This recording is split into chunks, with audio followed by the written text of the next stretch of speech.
చప్పట్లు కొట్టి వారికి ఆహ్వానం పలుకుతూ ఈ సమయాన్ని మన ప్రభువును రక్షకుడైన యేసుక్రీస్తు నామంలో మీ అందరికీ వందనాలు.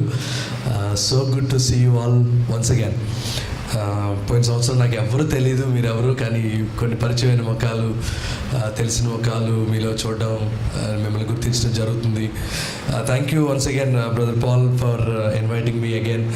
మళ్ళీ మీతో ఉండడానికి మాకు అవకాశం ఇచ్చినందుకు మరొకసారి మీకు వందనాలు. చాలా సంతోషం. ఇద్దరు చెల్లెళ్ళు, మరి వారిద్దరూ ప్రభువుని తెలుసుకోవడం, వారు ప్రభులోకి రావడం, వారు బలపడడం నాకు చాలా సంతోషంగా ఉంది. ఒక్క ఆత్మరక్షణ భూమి మీద పొందితే పరలోకంలో గొప్ప సంతోషం అంట కదా. సో పోయిన సంవత్సరం 15వ తారీఖు జరిగినటువంటి యవనస్తుల కూడిక వ్యర్థంగా పోలేదు. దేవుడు తప్పక ఆ రోజు గొప్ప కార్యం చేశాడు. చాలా సంతోషం to see you once again. Simon గారికి కూడా నా ప్రత్యేకమైన వందనాలు. అలాగే మీ అందరికీ మరొకసారి ప్రభు పేరట వందనాలు. చీకటైన జీవితమంతా వెలుగై మారిపోను, చీకటైన వెలుగై మారిపోను, కన్నీరు మారును, దుఃఖము మారును, కన్నీరు మారును, దుఃఖము మారును. అలా ఒక మాట చెబితే చాలును, అలా ఒక మాట చెబితే చాలును, నా జీవితమంతా మారిపోను. ఒక మాట చెబితే చాలును. నీ మాటలు సుఖం, నీ మాటలో సుఖం, నీ మాటలో మధురం, నీ మాటలో అంతా సంతోషము. ఎస్ లార్డ్, నీ మాటలో మధురం, నీ మాటలో మారా నీళ్ళన్నీయు మధురముగా మారిపోయెను, మారా నీళ్ళన్నీయు మధురముగా మారిపోయెను, కన్నీరు మారును, దుఃఖము మారు. అందరూ చెప్పండి, కన్నీరు మారును, దుఃఖము మారును. అలా ఒక మాట చెబితే చాలును. ఎస్ లార్డ్, అలా ఒక మాట చెబితే చాలును, నా జీవితమంతా మారిపోను. ఒక మాట, నీ మాటలో సుఖం, నీ మాటలో సుఖం, నీ మాటలో మధురం, నీ మాటలో అంతా సంతోషం. చెప్పాలందరూ బిగ్గరగా. నీ మాటలో సుఖం, నీ మాటలో మధురం, నీ మాటలో అంతా సంతోషం, నీ మాటలో సుఖం, నీ మాటలో మధురం, నీ మాటలో అంతా సంతోషం, నీ మాటలో సుఖం, నీ మాటలో మధురం, నీ మాటలో అంతా సంతోషం, నీ మాటలో అంతా సంతోషం, నీ మాటలో అంతా సంతోషం. మహాపరిశుద్ధుడా, ప్రేమగల మా తండ్రి, కృపగల మా దేవ, నీ మాటలో సుఖం, నీ మాటలో నెమ్మది, నీ మాటలో సంతోషం, నీ మాటలో ఆనందం, నీ మాటలో శాంతి, నీ మాటలో సమాధానం, నీ మాటలో రక్షణ, నీ మాటలో మాకు మేలు నాయనా. మీరు మాట్లాడితే మాకు క్షేమం, మీరు మాట్లాడితే మాకు దీవెన, మీరు మాట్లాడితే మాకు ఆశీర్వాదం. మీరు మాట్లాడండి నాయన, మీరు మాట్లాడండి. ఇక్కడ నిలబడిన నీ దాసుడు అల్పుడు, బలహీనుడు, ఎందుకు పనికిరానివాడు, ఎలా మాట్లాడాడు కూడా చేతకానివాడు. అయితే మీరు నన్ను నిలబెట్టుకుంటే, మీరు నాకు శక్తినిస్తే, మీరు నన్ను బలపరిస్తే, మీరు నీ ఆత్మతో నన్ను నింపితే నాయన, ఇక్కడున్న ప్రతి ఒక్కరూ మేలుతో బయటకు వెళ్తారు. దేవ, ఒట్టి పాత్రలుగా వచ్చిన ప్రతి ఒక్కరూ నింపబడి బయటకు వెళ్తారు. సమృద్ధితో బయటకు వెళతారు. కనుక మీ శక్తిని మా మధ్యలో మీరు ఉంచి, ఏ ఉద్దేశంతో అయితే ఈ సంఘ కాపరులు తండ్రి సైమన్ అయ్య గారు అలాగే పౌల్ బ్రదర్ గారు తండ్రి ఈ యొక్క కూడికను ఏర్పాటు చేశారో, ఆ ఉద్దేశాన్ని నెరవేర్పులోనికి మీరు తీసుకొచ్చి ప్రతి ఒక్కరూ ఇక్కడున్న మేమందరం కూడా వాక్యం బోధిస్తున్న నేను అలాగే వింటున్నటువంటి బిడ్డలందరూ కూడా మేలు పొందుటకు మీ కృప మాకు అనుగ్రహించి, సంఘ అభివృద్ధిలో యవన జీవితాల బ్రతుకుల్లో మార్పు విషయంలో మీరే తోడుగా ఉండి సహాయం చేస్తారని నమ్ముతూ యేసు అద్వితీయ అతి శ్రేష్టమైన నామంలో మిక్కిలి వినయంగా అడిగి బ్రతమాలి వేడుకుంటున్నాము తండ్రి. ఆమేన్. ఆమేన్. అందరూ కూర్చుందాం. మరొకసారి దేవుడు అలాగే సంఘ కాపరులు వారు ఇచ్చినటువంటి ఈ గొప్ప అవకాశాన్ని బట్టి మరొకసారి దేవునికి నేను వందనస్తూనే ఉన్నాను. పేతురు రాసిన మొదటి పత్రిక 2వ అధ్యాయము 9వ వచనం. పేతురు రాసిన మొదటి పత్రిక 2వ అధ్యాయము 9వ వచనం. ఎవరైనా చదివి సహాయపడతారా? అయితే మీరు చీకటిలో నుండి ఆశ్చర్యకరమైన తన వెలుగులోనికి మిమ్మును పిలిచిన వాని గుణాతిశయములను ప్రచురము చేయు నిమిత్తము. ఒక్క నిమిషం బ్రదర్, కొంతమంది సీరియస్గా పాత నిబంధనలు వెతుకుతున్నారు. దయచేసి మీరు ఎంత వెతికినా దొరకదు. అక్కడ పేజీ నెంబర్ చెప్తాను. కొత్త నిబంధనలో 215వ పేజీ ప్లీజ్.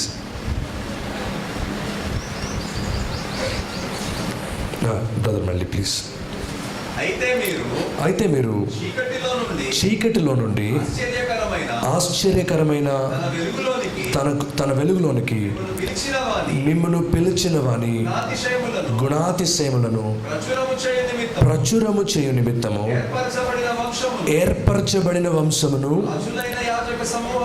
రాజులైన యాజక సమూహమును, పరిశుద్ధ జనమును, దేవుని సొత్తైన ప్రజలునై ఉన్నారు.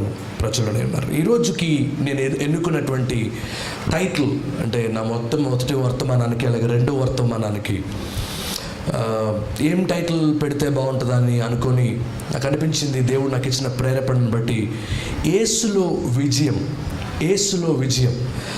ఇక్కడ 2 పదాలు చూశాను. ఈ పేపర్ నాకు ఈ పాంప్లెట్ నాకు వచ్చిన తర్వాత, హెచ్చించుచు ధైర్యపరచుచున్నాము. సో ఈ 2 పదాలని నేను ఆధారం చేసుకొని ఈరోజు 2 వర్తమానాలు నేను మీకు చెప్పడానికి ఇష్టపడుతున్నాను. సో ఈ 2 వర్తమానాలకి నేను ఇచ్చినటువంటి టైటిల్ ఏంటంటే యేసులో విజయం, విక్టరీ ఇన్ జీసస్. చెప్తారేమాట? Victory in Jesus. సో యేసులో విజయం. మనందరి జీవితాల్లో మనం విజయం సాధించాలని, ఉన్నతమైన శిఖరానికి ఎక్కాలని, ఏదో జీవితంలో మనం చచ్చిపోయే లోపు సాధించాలని మనందరికీ ఉంటుంది మనందరి జీవితాల్లో. అయితే దేవుడిచ్చేటువంటి విజయాన్ని మనం పొందుకోవాలంటే ఖచ్చితంగా కొన్ని మార్గదర్శకాలు దేవుడు పెట్టాడు బైబిల్లో. నేను ఈరోజు మార్నింగ్ ఒక క్యారెక్టర్ స్టడీ నేను చేయబోతున్నాను. అయితే దానిలోనికి నేను వెళ్ళే ముందు, మిమ్మల్ని తీసుకువెళ్ళే ముందు, ఇప్పుడు చదివినటువంటి వాక్య భాగాన్ని మనం జ్ఞాపకం చేసుకుంటే, రక్షణ పొంది మారు మనసు పొంది ప్రభు బిడ్డలుగా మారినటువంటి వారికి దేవుడు పెట్టినటువంటి పేరు ఏంటంటే, మీరు వట్టివారు కాదు, సామాన్యులు కాదు, మీరు పేరు పెట్టి పిలువబడిన వారు. You are called out ones. మీరు పిలువబడిన వారు, మీరు నా కొరకు ప్రత్యేకింపబడిన వారు, నేను ఏర్పాటు చేసుకున్నటువంటి ప్రజలు. మీరు సాధారణమైనటువంటి మనుషులు కాదు, మీరు రాజులైన యాజక సమూహం. మనం వట్టి వాళ్ళమని, ఎందుకు పనికిరాని వాళ్ళమని మనల్ని మనం అనుకుంటాం, కానీ దేవుడు మనల్ని అలా అనుకోవట్లేదు. దేవుడు he's calling us with a different name. ఆయన మనకు పెట్టిన పేరు రాజులని, యాజకులని, సమూహం అని దేవుడు మనల్ని పేరు పెట్టి పిలుచుకున్నాడు. సో దేవుని దృష్టిలో మనం చాలా ఉన్నతమైనటువంటి వారం. మన ప్రతి విజయంలో ఆయన విజయాన్ని ఆయన చూడాలని కోరుకుంటున్నాడు. యేసులో విజయం అంటే అర్థం ఏంటంటే, మనం పొందే ప్రతి విజయాన్ని దేవుడు తన విజయంగా భావించి ఆయన మన ద్వారా మహిమ పొందడానికి ఇష్టపడుతున్నాడు. సో ఇక్కడ కూర్చున్న మనందరం కూడా మన జీవితాల్లో ఫెయిల్ అవ్వకూడదు. బహుశా ఈ ఇయర్ ఎండింగ్లో ఎగ్జామ్స్ ఉండొచ్చు, లేకపోతే ఇంకా ఏవేవో ఉండొచ్చు. కానీ దేవుని సేవకుడిగా మీతో చెప్పే విషయం ఏంటంటే, don't look at the small picture. అయ్యో నేను ఎగ్జామ్లో ఫెయిల్ అయ్యాను, అయ్యో నేను ప్రేమలో ఫెయిల్ అయ్యాను, అయ్యో నేను చర్చ్లో ఫెయిల్ అయ్యాను, నేను భక్తి విషయంలో ఫెయిల్ అయ్యాను. కొన్నిసార్లు వి డిమోటివేట్ అవర్ సెల్ఫ్. మనం చాలాసార్లు మనం కృంగ తీసుకుంటూ ఉంటాం. నేను పనికిరాని దాన్ని, నేను పనికిరాని వాడిని, నేనే వేస్ట్ ఫెలోని అని అనుకుంటూ ఉంటాం. కానీ God is not looking at you in that way. He has a different picture of you with him. నీ గురించి ఆయనకున్నటువంటి ఒపీనియన్ వేరు, నీ గురించి ఆయన మనసులో, ఆయన అంతరంగంలో ఉన్నటువంటి ఆలోచన వేరు. He wants you to be victorious in whatever you do.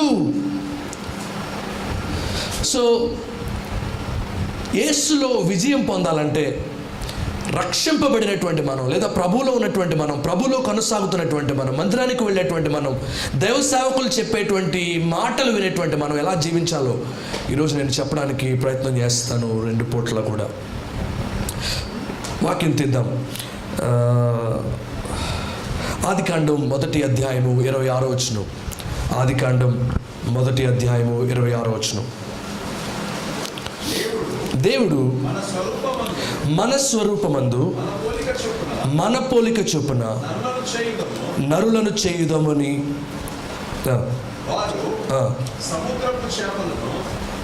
Okay, మళ్ళీ ఒకసారి చదవరా బ్రదర్ ఒకసారి. దేవుడు మన స్వరూపమందు మన పోలిక చొప్పున నరులను చేయుదము. వారు సముద్రపు చేపలను, ఆకాశ పక్షులను, పశువులను, సమస్త భూమిని.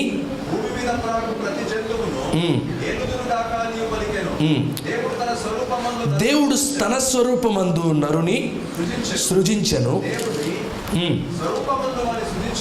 దేవుని స్వరూపమందు వానిని సృజించెను. స్త్రీని గాను పురుషుని గాను వానిని సృజించెను. దేవుడు వారిని ఆశీర్వదించెను. ఎట్లనగా, మీరు ఫలించి అభివృద్ధి పొంది విస్తరించి భూమిని నిండించి దానిని లోబరుచుకొనుడి. సముద్రపు చేపలను, ఆకాశ పక్షులను చెప్పాను. చాలండి, చాలు. సో దేవుని అంతరంగంలో మానవుడిని సృష్టించినప్పుడు దేవుడు మానవునికి ఇచ్చినటువంటి గొప్ప కృప ఏంటంటే, దేవుడు సృష్టిలో అనేకమైన వాటిని సృష్టించాడు. కానీ మానవుడికి దేవుడు ఇచ్చినటువంటి ఆధిక్యత ఏంటంటే, దేవుడు మానవుడిని తన పోలికలో, తన స్వరూపమందు దేవుడు ఏర్పాటు చేశాడు. సో ఇక్కడ ఉన్న మనందరం ఎవరి పోలికలో ఉన్నాం? దేవుని స్వరూపంలో, దేవుని పోలికలో మనం ఉన్నాం. సో మనం దేవుని స్వరూపాన్ని, దేవుని పోలికను కలిగి ఉన్నటువంటి మనం ఆ స్వరూపాన్ని, ఆ పోలికను మనం చేసినటువంటి క్రియల ద్వారా పోగొట్టుకుంటున్నాం. అంటే ఏంటి? మనం చేసేటువంటి పాపం ద్వారా దేవుడు తన కృపచేత మనకు అనుగ్రహించినటువంటి రక్షణను, దేవుని ఉద్దేశాన్ని, దేవుని సంకల్పాన్ని, దేవుడిచ్చే విజయాన్ని పోగొట్టుకుంటున్నాం. దేవుని అంతరంగంలో ఆదాముని సృష్టించినప్పుడు ఆయన హృదయం వేరు, ఆయన ఏర్పాటు వేరు, ఆయన తలంపులు వేరు, ఆయన ఉద్దేశాలు వేరు, ఆయన సంకల్పం వేరు. అయితే మానవుడు పాపం చేసి పతనమైపోయాడు, దేవునికి దూరం అయిపోయాడు. ఈరోజు మందిరానికి రావడానికి అవకాశం ఉన్నటువంటి మనకి తిరిగి దేవుని చిత్తం చేయటం ద్వారా, దేవుని ఏర్పాటు జరిగించటం ద్వారా, దేవుని యొక్క సంకల్పంలో నిలబడుట ద్వారా తిరిగి మళ్ళీ దేవుని స్వభావాన్ని సంపాదించుకునే కృప దేవుడు మనకిస్తాడు. ఈరోజు ఇక్కడ కూర్చున్న మనందరూ ఒక విషయం మర్చిపోకూడదు. దేవుడు తన కృపను, తన స్వభావాన్ని తిరిగి మనకు ఎప్పుడు ఇస్తాడంటే, తిరిగి మన పాపక్షమాపణ పొంది, రక్షణ పొంది, ప్రభు బిడ్డలుగా మారినప్పుడే దేవుని బిడ్డలుగా ఉండే అవకాశాన్ని దేవుడు మనకి ఇస్తాడు. అర్థమైన వాళ్ళు ఒకసారి దేవునికి స్తోత్రం చెప్పండి. ఎవరైతే తిరిగి దేవుని స్వభావాన్ని సంపాదించుకుంటారో, ఎవరైతే వారి పాపాలు ప్రభు సన్నిధిలో ఒప్పుకుంటారో, దేవుడు తిరిగి తన కృపను దయచేసే వారికి, వారిని రాజులైన యాజక సమూహంగా నిలబెట్టే కృపను దేవుడు వారికి ఇస్తారు. కెన్ యూ కనెక్ట్ ఫ్రమ్ ఆదికాండంలో ఉన్న వచనాన్ని, తర్వాత పేతురు రాసిన పత్రికలో ఉన్నటువంటి వచనాన్ని కనెక్ట్ చేసుకోగలుగుతున్నారా? సో దేవుడు ఒక ఉద్దేశంతో మానవుని సృష్టించాడు. పాపం చేసి మానవుడు ఆ ఉద్దేశాన్ని పోగొట్టుకున్నాడు. దాని కొరకు దేవుడు ప్రతిగా తన కుమారుని భూలోకానికి పంపించాడు. మనం చేసిన పాపమంతటిని తన కుమారుడి భుజాల మీద వేసుకున్నాడు. అలా వేసుకోవడాన్ని బట్టి మనం ఎవరైతే పాపక్షమాపణ పొందుతామో వారందరికీ రాజులైన యాజక సమూహంగా బ్రతికే కృపను ఇస్తున్నాడు. సో ఇక్కడ కూర్చున్న పిల్లలు, తమ్ముళ్ళు, చెల్లెళ్ళు, మీలో ఇంకా కొంతమంది రక్షణ పొందిన వారు, బాప్తిసం తీసుకున్న వారు, ప్రభు కృపను నిర్లక్ష్యం చేస్తున్న వారు, ఇంకా టైం ఉందిలే, ఇంకా కొంతకాలం వెయిట్ చేద్దాంలే, ఇంకా తర్వాత చూద్దాంలే బాప్తిసం గురించి, నేను ఇంకా యవనస్తుని, ఇంకా బోళ్ళంత లైఫ్ ఉంది నేను ఎంజాయ్ చేయడానికి అని ఒకవేళ మీలో ఎవరైనా అనుకుంటూ ఉంటే 2020 సంవత్సరం అంత భయంకరంగా ఉంటుందని మనం అనుకున్నామా? అనుకోలేదు. ఈ సంవత్సరం నేను ప్రార్థన చేస్తున్నాను, ప్రభువా మరి ఈ సంవత్సరానికి ఈ సంఘానికి మీరు ఇచ్చే వాగ్దానం ఏంటి అని నేను ప్రార్థన చేస్తూ ఉంటే నాకు దేవుడు ఇచ్చినటువంటి వాగ్దానం, నీతిమంతులు సింహం వలె ధైర్యంగా ఉంటారని వచ్చింది. నీతిమంతులు సింహం వలె. నేను ఫస్ట్ భలే ఉంది వాక్యం, చాలా చక్కగా ఉందని నేను చాలా సంతోషపడ్డాను. కానీ తర్వాత ఒక విషయం ఆలోచించింది, ధైర్యం ఎప్పుడు కావాలి? ధైర్యం ఎప్పుడు కావాలి? సమస్యల్లో ఉన్నప్పుడు, ఇబ్బందుల్లో ఉన్నప్పుడు, బాధల్లో ఉన్నప్పుడే కావాలి కదా. So 2021 is not going to be easy. So 2021 కూడా సులువుగా, సునాయాసంగా జరిగిపోయేది కాదు. This year is going to be much difficult than 2020. So నేను దేవుని సేవకుడిగా మీతో చెప్పే విషయం ఏంటంటే 2020ని ప్రారంభించిన చాలామంది యవనస్తులతో సహా ఈరోజు లేరు. మీరు పేపర్లో చూస్తూనే ఉండుంటారు ఎంతమంది కాలగతుల్లో కలిసిపోయారు. దేవుడు తన కృపచేత బ్రతికించి సజీవులుగా మనల్ని ఉంచి ప్రభువుని ఆరాధించే కృపను ఈరోజు మనందరికీ ఇచ్చాడు దేవుడు. ఎందుకో తెలుసా? He's giving you chance. రక్షణ పొందడానికి, మారు మనసు పొందడానికి, పాప క్షమాపణ పొందడానికి he's giving you a chance.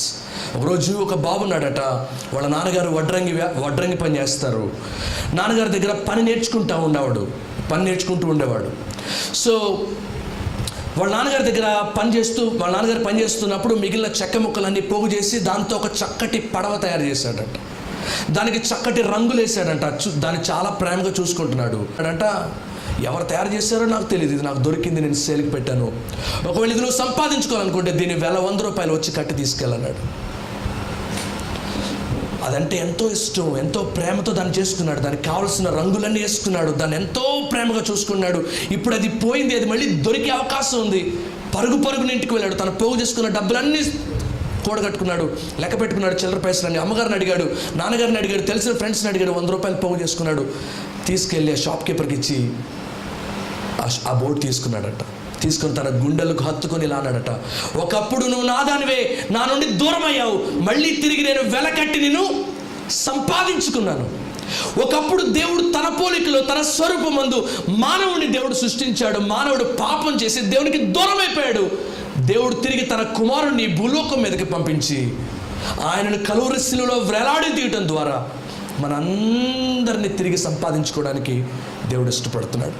My dear brothers and sisters, దేవుడు ఉచితంగా ఇచ్చే కృప, దేవుడు దయతో ఇచ్చే కృప, రక్షణ, మారు మనసు, పాప క్షమాపణ. దయచేసి ఇక్కడి నుంచి ఒట్టి వాళ్ళుగా బయటికి వెళ్ళొద్దు.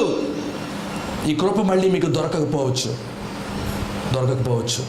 నాకు అక్టోబర్ నెలలో కోవిడ్ వచ్చింది. మా ఇంట్లో 9 మందికి వచ్చింది. One of the worst times of my life.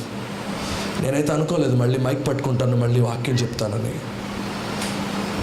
ఏమో అక్టోబర్లోనే నా ఫోటోకి దండ పడిపోయేదేమో. కానీ ప్రభువు తన కృపచేత నన్ను సజీవులుగా నిలబెట్టి ఈరోజు మీ ముందు నిలబెట్టాడు. మీలో ఎవరికైనా గ్యారంటీ ఉందా వచ్చే సంవత్సరం ఇదే రోజుకి మళ్ళీ బ్రతుకుంటారని? గ్యారంటీ లేనప్పుడు దయచేసి బెటర్ లేట్ దెన్ ఎవర్ అంటారు కదా, ఇప్పుడైనా కనీసం ప్రభు రక్షణ పొంది మీ హృదయాన్ని ప్రభుకి ఇచ్చి దేవుని బిడ్డలుగా మారి ఆయన సొత్తుగా మారండి. దయచేసి రక్షణ నిర్లక్ష్యం చేయొద్దు. ఇట్లాంటి మీటింగ్లకు వచ్చినప్పుడు కామెడీగా తీసుకోవద్దు. మేము ఎంతో భారంతో ఈ విషయాలు చెప్తున్నాం. 1000 రూపాయలు ఖర్చు పెట్టి ఇలాంటి మీటింగ్లు ఆర్గనైజ్ చేస్తున్నారు. కారణం మీరు నశించిపోకూడదని. మాకు వచ్చేది ఏమీ లేదు, మాకు ఒరిగేది ఏమీ లేదు. మీ బ్రతుకులు బాగుపడాలని, మీ జీవితాలు బాగుపడాలని. మీరు పరలోక రాజ్యాన్ని సంపాదించుకుంటే రేపు పరలోక రాజ్యంలో మిమ్మల్ని చూసి తరించిపోతాం. అరే పలానా బిడ్డ రక్షణ వాక్యం చెప్పినాడు, మా సంఘమే. దయచేసి ఇంకా రక్షణ పొందకుండా దేవుడిచ్చే కృపను నిర్లక్ష్యం చేస్తున్న వారు ఎవరైనా ఉంటే దయచేసి ప్రభువుని తెలుసుకోండి. మీ హృదయాన్ని ప్రభుకి ఇవ్వండి. మీ జీవితాన్ని మార్చుకోండి. ప్రభు బిడ్డగా మారండి. దాని తర్వాత దేవుడు తన ఉన్నతమైన ప్రణాళికలు మీ జీవితాల్లో నెరవేరుస్తాడు. ఈరోజు నేను క్యారెక్టర్ స్టడీ చేస్తానని చెప్పాను కదా. ఆదాము గురించి చేద్దాం. ఎవరి గురించి? ఆదాము గురించి అవ్వ గురించి చేద్దాం. సో ఆదాము గురించి అవ్వ గురించి మనం నేర్చుకోగలిగినటువంటి పాఠాలు ఏంటి? వాళ్ళు పాపం చేశారు, పతనం అయిపోయారు. వాళ్ళు పాపం చేసిన తర్వాత జీవితం వద్దు మనకి. కానీ పాపం చేయకముందు వారి జీవితాల్లో జరిగినటువంటి గొప్ప కృప ఏంటంటే, ప్రతి దినము దేవుడు పరలోకం నుండి వారి భూమి మీదకి వచ్చి వారితో మాట్లాడేవాడంట. వారితో సహవాసం చేశాడని, వారితో కలిసి నడిచేవాడని, వాళ్ళతో మాట్లాడేవాడని బైబిల్లో ఉంది. అంటే నాకు అనిపించింది, నేను ఈ వాక్యం సిద్ధపడేటప్పుడు అనుకున్నాను, వారు ఎంత భక్తి చేయకపోతే పరలోకం నుండి దేవుడే వారి కోసం దిగి వచ్చి వారితో మాట్లాడేవాడు. పాపం చేసిన తర్వాత వారిని వెలివేశాడు, వారిని దూరం చేశాడు, వారిని పక్కన పెట్టేశాడు అనుకోండి. అయినప్పటికీ దేవుడు ప్రతి దినము వారితో వచ్చి సహవాసం చేసేవాడని బైబిల్లో ఉంది. మరి అలాంటి కృప పొందుకున్నారంటే వారు ఎటువంటి భక్తి చేసి ఉండొచ్చు పాపం చేయకముందు? కొన్ని విషయాలు చూద్దాం వారి జీవితాల్లో నుండి. ఓకే, మొట్టమొదటిది ఈరోజు 2021లో క్రీస్తు మన కొరకు మరణించి కలువరి శిలువలో ప్రాణం పెట్టి తిరిగి లేచిన తర్వాత ప్రభువు నమ్మినటువంటి మనకు ఆ రోజు ఆదాముకి ఏ కృప అయితే దేవుడిచ్చాడో మనకు కూడా ఆ కృప దేవుడు ఇవ్వగలడు. ఎప్పుడు అంటే మనం ప్రభువు నమ్ముకొని ప్రభు బిడ్డలుగా మారినప్పుడే. సో రక్షణ పొందినటువంటి మనం, ప్రభు బిడ్డలుగా ఉన్నటువంటి మనం, మందిరానికి వచ్చేటువంటి మనం నేర్చుకోవాల్సినటువంటి కొన్ని ముఖ్యమైనటువంటి పాఠాలు, భక్తుడైనటువంటి లేకపోతే ఆదాము జీవితంలో నుండి కొన్ని విషయాలు మీకు నేను జ్ఞాపకం చేసి నా మొదటి సెషన్ ముగిస్తాను. నెంబర్ 1, దేవుడు సమస్తమును సృష్టించి అప్పుడు ఎవరు సృష్టించాడు? ఆదాముని ఎన్నో రోజు సృష్టించాడు? 7th డేనా? ఎన్నో రోజు సృష్టించాడు ఆదాముని?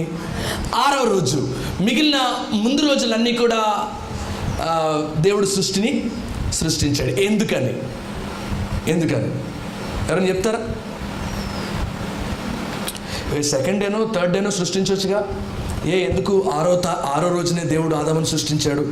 అన్నీ సృష్టించిన తర్వాత ఎందుకు ఆదాముని దేవుడు సృష్టించాడు? వాటన్నిటినీ పరిపాలించడానికి. ఇంకా ఎనీ మోర్ ఆన్సర్స్? మొదటి రోజు చేయొచ్చు కదా దేవునితో సహవాసం. Yes brother? Okay very good. ఇంకా ఎనీ మోర్ ఆన్సర్స్? ఎస్. మొదటి రోజు చేస్తే ప్రేమతో చేసినట్టు కదా, 2వ రోజు చేస్తే ప్రేమతో చేసినట్టు కదా, చివరి రోజు చేస్తేనే ప్రేమతో చేసినట్ట? సరే నేను చెప్తా నా తలంపుల్లో దేవుడు నాకు ఇచ్చినటువంటి ప్రేరణను బట్టి. మొట్టమొదటి విషయం, దేవుడు అన్నిటినీ సృష్టించి 6వ రోజు దేవుడు మానవుడిని సృష్టించడానికి గల కారణం ఏంటో తెలుసా? మానవుడి బుద్ధి ఎంత భయంకరమైందంటే దేవుడికి తెలుసు. మనల్ని ముందు సృష్టిస్తే మనం ఏం చెప్పేవాళ్ళో తెలుసా? ఈరోజు దేవుడికి నేనే చెప్పానండి, పరలోకంలో ఆకాశం అక్కడ సూర్యుడిని పెట్టమని. ఆకాశం ప్లెయిన్గా ఉంటే బాలా అక్కడక్కడ చుక్కలు పెట్టి బాగుంటుంది ప్రభు నేనే చెప్పాను.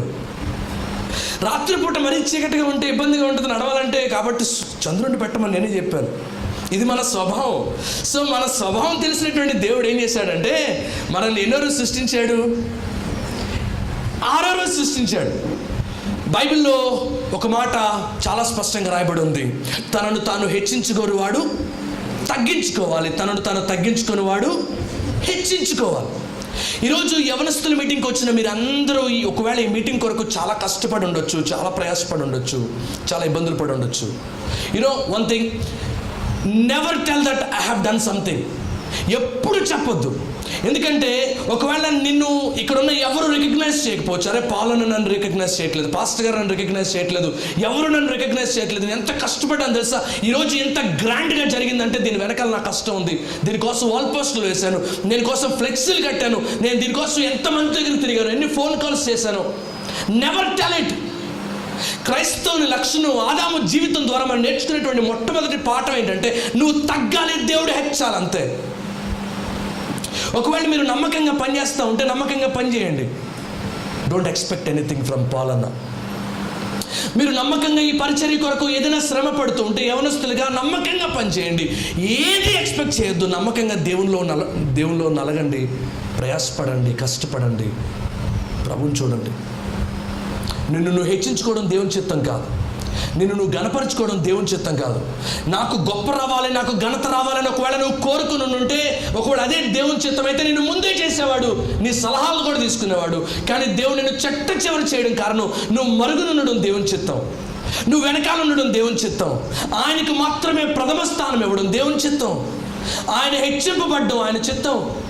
విచారమైన విషయం ఏంటంటే యవనస్తులు, మరి మీ యవనస్తులు చాలా మంచోళ్ళ ఉన్నారు బ్రదర్, కానీ కొన్ని సంఘాల్లో నేను చూస్తున్నాను యవనస్తులు ఎటువంటి మెంటాలిటీ ఉంటుందంటే, నేను పలానా అన్నకి ఎంత హెల్ప్ చేశాను, ఆ రోజు ఎంత గ్రాండ్గా మీటింగ్ జరిగిందో దానికి ఎంత నేను చైర్లు వేసింది నేనే, వాల్ పోస్టర్లు వేసింది నేనే, ఫ్లెక్సీలు అంటించింది నేనే, అన్నీ చేశాను, కనీసం ఒక్క మాట కూడా నా గురించి చెప్పలేదు. చివరిలో ఒక మాట థ్యాంక్స్ అని చెప్తే ఏం పోద్ది? మీరు అలా ఎక్స్పెక్ట్ చేస్తున్నారంటే మీరు ఎవరి వైపు చూస్తున్నట్టు? మనుషుల వైపు చూస్తున్నట్టు. మీరు మనుషుల వైపు చూసినప్పుడు మనుషుల ద్వారా మీకు ఘనత వస్తుంది, కానీ దేవుని దగ్గర నుంచి మీకు ఆశీర్వాదం రాదు. దేవుడు చిట్ట చివరి రోజున మనిషిని తయారు చేయడానికి గల కారణం మనం తగ్గడం, ఆయన మాత్రమే హెచ్చింపబడ్డం దేవుని చిత్తం. బైబిల్లో ఒక మాట ఉంటుంది, మీరు ఊరక నిలుచుండి చూడండి, ఊరుకోవడం దేవుని చిత్తం. సో రెండవ విషయం దగ్గరికి వస్తే, ఇందాక బ్రదర్ చాలా చక్కగా చెప్పారు, అన్నిటినీ సృష్టించిన తర్వాత దేవుడు మానవుణ్ణి సృష్టించాడు, బ్రదర్ చెప్పారు. సో రెండవదిగా మనం నేర్చుకోగలిగినటువంటి ఆదాము జీవితంలో మనం నేర్చుకోగలిగినటువంటి రెండవ పాఠం ఏంటంటే, మనకేం కావాలో మనం పుట్టక మునిపే దేవుడు ముందుగా ఏర్పాటు చేశాడు. యూనో, మీ తల్లి గర్భంలో పడిన తర్వాత, నేను బేబీగా చూసిన తర్వాత మీ మమ్మీకి నువ్వు కనపడి ఉంటావు, మీ డాడీకి నువ్వు కనపడి ఉంటావు, కానీ నీ గురించి దేవుడు వేసిన ప్రణాళిక జగత్తు పునాదే ముందే జరిగిపోయింది. నీ గురించి God has a different plan. ఈరోజు 2021లో నువ్వు ఎలా ఉండాలో దేవుడు ముందుగానే నిర్ణయించాడు. చాలాసార్లు యవనస్తులుగా కంగారు పడుతూ ఉంటాం, ఆవేదన పడుతూ ఉంటాం, నా జీవితంలో నేను ఉన్నతమైన స్థాయికి ఎదగలనా, నేను నా జీవితంలో ఆశీర్వదింపబడగలనా, నేను ఉన్నతమైన స్థితిని సంపాదించుకోగలనా అని చాలాసార్లు యవనస్తులు కలవరపడడం నేను చూస్తూ ఉంటాను. ఇక్కడ కూర్చున్న యవనస్తులందరికీ దేవుడు నా ద్వారా ఇచ్చే సందేశం ఏంటంటే, ఆదాముని ఏ రకంగా అయితే అన్నిటినీ సృష్టించి అప్పుడు ఆదాముని దేవుడు సృష్టించాడు, అలాగే నీ కొరకు హీ ప్రిపేర్డ్ ఎవ్రీథింగ్. అప్పుడు నీ తల్లి గర్భంలో నిన్ను పెట్టాడు. సాధు విలియం కేరీ అనేటువంటి భక్తుడు ఉన్నాడు. అతను చెప్పులు కుట్టుకునేవాడు, ఇంగ్లాండ్లో ఉండేవాడు. ఒకరోజు దేవుడు అతనికి చెప్పాడట, నాయనా నువ్వు నా కోసం ఇండియా వెళ్ళాలి, ఇండియా వెళ్ళి నా కోసం సేవ చేయాలి. ఇండియా అంటే ఎక్కడ ఉండదో తెలీదు, ఎటు వెళ్ళాలో తెలీదు, ఏ ఓడెక్కాలో తెలీదు, ఏం చేయాలో తెలీదు. వాళ్ళు వెళ్ళే చర్చిలోకి వెళ్ళి అడిగాడట, సార్ నేను ఇండియా వెళ్తాను, చర్చ్ తరపున నన్ను పంపిస్తారంటే, చెప్పులు కుట్టుకునేవాడు నీ వల్ల ఏమవుతుంది సేవ చేయడం, కూర్చోను అన్నారంట. ఏం చేయాలి అర్థం కాక హృదయంలో దేవుడు పెట్టిన భారాన్ని బట్టి తను వెళ్ళడానికి ఇష్టపడి, తాను ఒక ఓడ నాయకుడి దగ్గరికి వెళ్ళి, సార్ మీ ఓడలో ఏ పని చెప్తే ఆ పని చేస్తాను, ఇది ఇండియా వెళ్తుంది కదా, నన్ను నా కుటుంబాన్ని ఇండియా తీసుకెళ్తారా అన్నాడు. ఇండియా వచ్చాడు. ఇండియాలో దేవుడు ఆయన్ని వాడుకొని ఎన్ని అద్భుతాలు జరిగించాడో ఆయన జీవిత చరిత్ర చదివితే అర్థమవుతుంది. He has already prepared everything for him in India. Adoniram Judson అనేటువంటి గొప్ప భక్తుడు ఉన్నాడు. ఆయనకంట గొప్ప భారం అంట. ఏంటి ఆ భారం అంటే, నేను ఇండియా వెళ్ళి ఇండియాలో సేవ చేయాలి. సరే ఇండియా బయలుదేరి వచ్చి కలకట్టాలో ఓడ దిగిన తర్వాత అధికారులు అందరూ అతను పట్టేసుకున్నారు. నువ్వు భారతదేశంలో ఉండడానికి వీల్లేదు, మేము బ్యాన్ చేసాం మిషనరీని భారతదేశం రావడానికి, కాబట్టి నువ్వు తిరిగి వెనక్కి వెళ్ళిపో అన్నారు. చాలా ఏడ్చాడంట. ఏం చేయాలి అర్థం కాక వెనక్కి వెళ్ళడం ఇష్టం లేక మన పక్కనే ఇండియా పక్కనే బర్మా అనే దేశం ఉంది, ఆ దేశానికి వెళ్ళాడు. అక్కడ కొన్ని రోజులు తలదార్చుకొని ఏదో ఒక రకంగా భారతదేశం వచ్చేద్దాం అనుకున్నాడు. కానీ బర్మా దేశం కొరకు దేవుడు అతన్ని పిలిచాడనే విషయం అతనికి తెలీదు.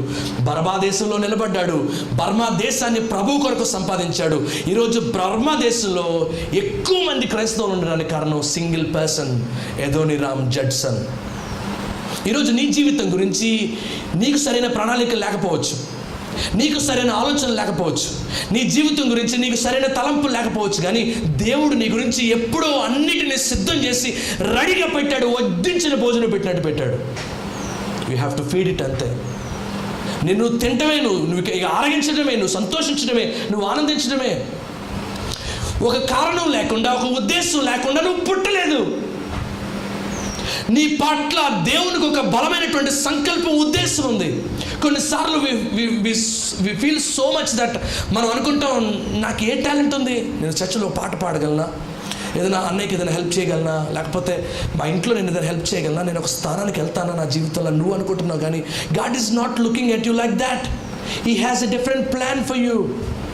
నీ జీవితంలో దేవునికి ఉన్నటువంటి ప్రణాళిక వేరు, నీ పట్ల దేవునికి ఉన్నటువంటి ఉద్దేశాలు వేరు, నీ పట్ల దేవునికి ఉన్నటువంటి ప్రణాళికలు వేరు. దేవుడు నీ గురించి ఆలోచిస్తున్నటువంటి తలంపులు వేరు.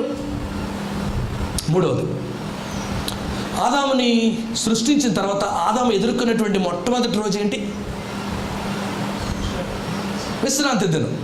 ఈరోజు మన విశ్రాంతి దినం ఏంటి? ఆదివారం కదా. ఆ రోజుల్లో శనివారం విశ్రాంతి దినాన్ని పాటించేవారు. So the first day that Adam has faced is a worship day. ఆదాము తన జీవితంలో తను ఎదుర్కొన్నటువంటి మొట్టమొదటి రోజు దేవునిని స్తుతించే రోజు, దేవునిని మహిమపరిచే రోజు. ఈరోజు యవనస్తులుగా మీరు దేవుణ్ణి సంతోష పెట్టాలంటే మీకు నేను చెప్పేటువంటి చక్కటి విషయం ఏంటంటే, keep always God first.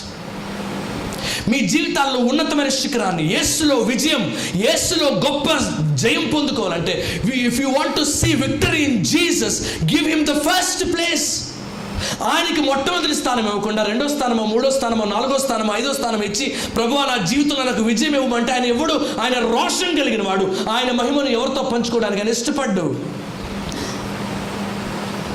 So ఆదాము తన జీవితంలో ఎదుర్కొన్నటువంటి రోజు, మొట్టమొదటి రోజు దేవుణ్ణి స్తుతించే రోజు అయినట్లు మన జీవితంలో ఏ విషయంలోనైనా మనం దేవునికి మొట్టమొదటి స్థానం ఇవ్వగలిగితే దేవుడు సంతోషపడతాడు. ఎరిక్ లిడిల్ అనే అతని పేరు విన్నారు ఎప్పుడైనా? ఎరిక్ లిడిల్ అతని పేరు. ఇతను ఎంత మంచి ఆటగాడంటే, ఇతను పరుగు పందాలు 100 మీటర్ల పరుగు పందెం పోటీల్లో తన దేశం తరపున ఒలింపిక్స్లో ఆడడానికి వెళ్ళాడంట. తన దేశం తరపున ఒలింపిక్స్లో ఆడడానికి వెళ్ళాడంట. అయితే ఇతనికి దేవుడు అంటే చాలా ఇష్టం, దేవుడు అంటే చాలా ప్రేమ. ఆదివారం వచ్చిందంటే ఆ రోజు ఎన్ని పనులున్నా పక్కన పెట్టుకుంటాడు, కానీ మందిరానికి వెళ్ళడం మాత్రం మానడు. మనం క్లాసులు పెడితే మానేస్తాం కదా, ఇంకేదైనా పని పెడితే మానేస్తాం. ఎవరన్నా ఫ్రెండ్స్ అక్కడికి వెళ్దాంరా ఇక్కడికి వెళ్దాంరా అంటే మానేసి వెళ్ళిపోతాం. కానీ ఎంత రోషం కలిగిన వాడంటే, ఒలింపిక్స్ ఆడడానికి వేరే దేశం వెళ్ళాడు తన దేశం తరపున. కానీ అనుకోకుండా ఆదివారం వచ్చిందట 100 మీటర్ల పరుగు పందెం పోటీలు. చేసేది ఏముంది? కోచ్ వచ్చి అడుగుతున్నాడు, పార్టిసిపేట్ చేయాల్సిందే అన్నాడు. ఇతని గురించి తెలిసి అతను అన్నాడు, సార్ ఐఎమ్ వెరీ సారీ, నీ మీద ఎంత పెట్టుబడితే పెట్టావో తెలుసా? బుద్ధి ఉందా నీకు? జ్ఞానం ఉందా? ఆ దేశం నుంచి ఈ దేశం తీసుకొచ్చావు, నేను 100 మీటర్ల పరుగు పందెంలో మన దేశం తరపున గెలిపిస్తామని, పోరాడతామని, నిన్ను బట్టి నేను సిగ్గుపడుతున్నాను అన్నాడు. తిట్టాడు, దూషించాడు. తనతో ఉన్న వాళ్ళందరూ కూడా, ఆ దేశం నుంచి వెళ్ళిన వాళ్ళందరూ కూడా, మా దేశం పరువు తీయడానికి వచ్చావు ఈ దేశానికి అన్నారు. అయినా వాళ్ళందరూ అన్న మాటలు ఓర్చుకున్నాడు, తల ఉంచుకున్నాడు. 2-3 రోజులు గడిచిన తర్వాత కోచ్ వచ్చి అన్నాడట, మన దేశం తరపున 400 మీటర్ల పరుగు పందెంలో ఆడాల్సిన అతనికి గాలికి గాయమైంది. అతనికి బదులు నువ్వేమన్నా 400 మీటర్ల పరుగు పందెంలో పోటీ చేయడానికి వెళ్తావా? ఏ రోజు 400 మీటర్ల పరుగు పందెం కోసం ప్రాక్టీస్ కూడా చేయలేదు. కానీ దేవుని కోసం ఆదివారం వద్దనుకొని 100 మీటర్ల పరుగు పందాన్ని కాదనుకున్నాడేమో. సరే నేను పార్టిసిపేట్ చేస్తానన్నాడు. విశ్వాసం తప్ప తన దగ్గర ఏమీ లేదు. అందరూ నిలబడి ఉన్నారు, కామెంటేటర్స్ కామెంటరీ ఇస్తున్నారట. ఎరిక్ లిడిల్ ఎప్పుడు 400 మీటర్ల పరుగు పందెంలో పోటీ పడలేదు. బహుశా అతని ఆఖరి వస్తాడేమో. ఎవరికి అతని మీద ఎక్స్పెక్టేషన్స్ లేవు. కోచ్కి అతని మీద ఎక్స్పెక్టేషన్స్ లేవు. తన దేశస్తులు ఎవరికి అతని మీద ఎక్స్పెక్టేషన్స్ లేవు. టీవీ చూస్తున్న వారు ఎవరికి అతని మీద ఎక్స్పెక్టేషన్స్ లేవు. కానీ దేవుడు అతని పక్షాన ఉన్నాడు. దేవునికి తను విలువనిచ్చాడు కనుక ఆ పరుగు పందెంలో మొట్టమొదటి స్థానంలో గోల్డ్ మెడలిస్ట్గా వచ్చాడు. చప్పట్లు కొట్టి యేసయ్యకి స్తోత్రాలు చెల్లిద్దాం. To whom are you giving the first place? చెప్పండి యవనస్తులారా, to whom are you giving your first place? నీ దేవుడు నీ జీవితంలో మొట్టమొదటి స్థానంలో ఉంటే నిన్ను తప్పక గెలిపిస్తాడు ఆయన. మా అమ్మగారు, నేను చిన్నప్పుడు, నేను పోయినసారి వచ్చినప్పుడు కూడా చెప్పినట్టు గుర్తు నాకు. మా అమ్మగారు, నేను చిన్నప్పుడు నేను ఏదైనా ఎవరి గురించి అయినా, నేను సేవకుని కుమారుని కాబట్టి మా చర్చికి చాలామంది వస్తూ ఉంటారు. కొంచెం సేవకుల పిల్లలంటే కొంచెం స్పెషల్ రెస్పెక్ట్ ఉంటుంది ప్రజల్లో. సో అందరూ బాబు బాబు బాబు అని గౌరవిస్తూ ఉంటారు. ఇక దీంతో నేను అందరి మీద హడావిడి చేస్తూ ఉన్నాను, అందరినీ కొడతామని చేయడం అట్లా. అమ్మగారు మాత్రం అసలు ఒప్పుకునేవారు కదా ఆవిడకి తెలిస్తే. ఎవరి మీద కోపం, ఎవరినైనా నేను ఏదైనా కొట్టినా ఏదైనా చేసినా అమ్మగారికి తెలిస్తే వెంటనే నన్ను దండించేవారు. నా కోపం వచ్చి నేను మా అమ్మగారి దగ్గరికి వెళ్ళి అనేవాడిని, నీకు నాకంటే వాళ్ళే ఇష్టం కదా, వాళ్ళ కోసం నన్ను కొడతావు కదా నువ్వు అని అడిగితే మా అమ్మగారు చెప్పే అద్భుతమైన మాట ఏంటో తెలుసు, నాకు జీవితంలో మర్చిపోలేను. ఏ తల్లి అయినా ఏమంటుందంటే, రే నీకంటే ఎవర్రా నాకు ఎక్కువ అంటారా లేదా ఏ తల్లిదండ్రులైనా. కానీ మా అమ్మగారు ఏమన్నా తెలుసా, నాయన ఈ ప్రపంచంలో నాకు ఎవరైనా ఇష్టం అంటే అది మొట్టమొదటి దేవుడు, తర్వాత నువ్వే. మొట్టమొదటి దేవుడు, తర్వాత నువ్వే. కనీసం మాట వరుస కూడా నాకు ఈ ప్రపంచంలో నువ్వేరా ఎక్కువ ఇష్టం అని అన్న రోజు ఎప్పుడు లేదు తన జీవితంలో. She has given God the first place. తన జీవితంలో దేవునికి మొట్టమొదటి స్థానం ఇచ్చింది.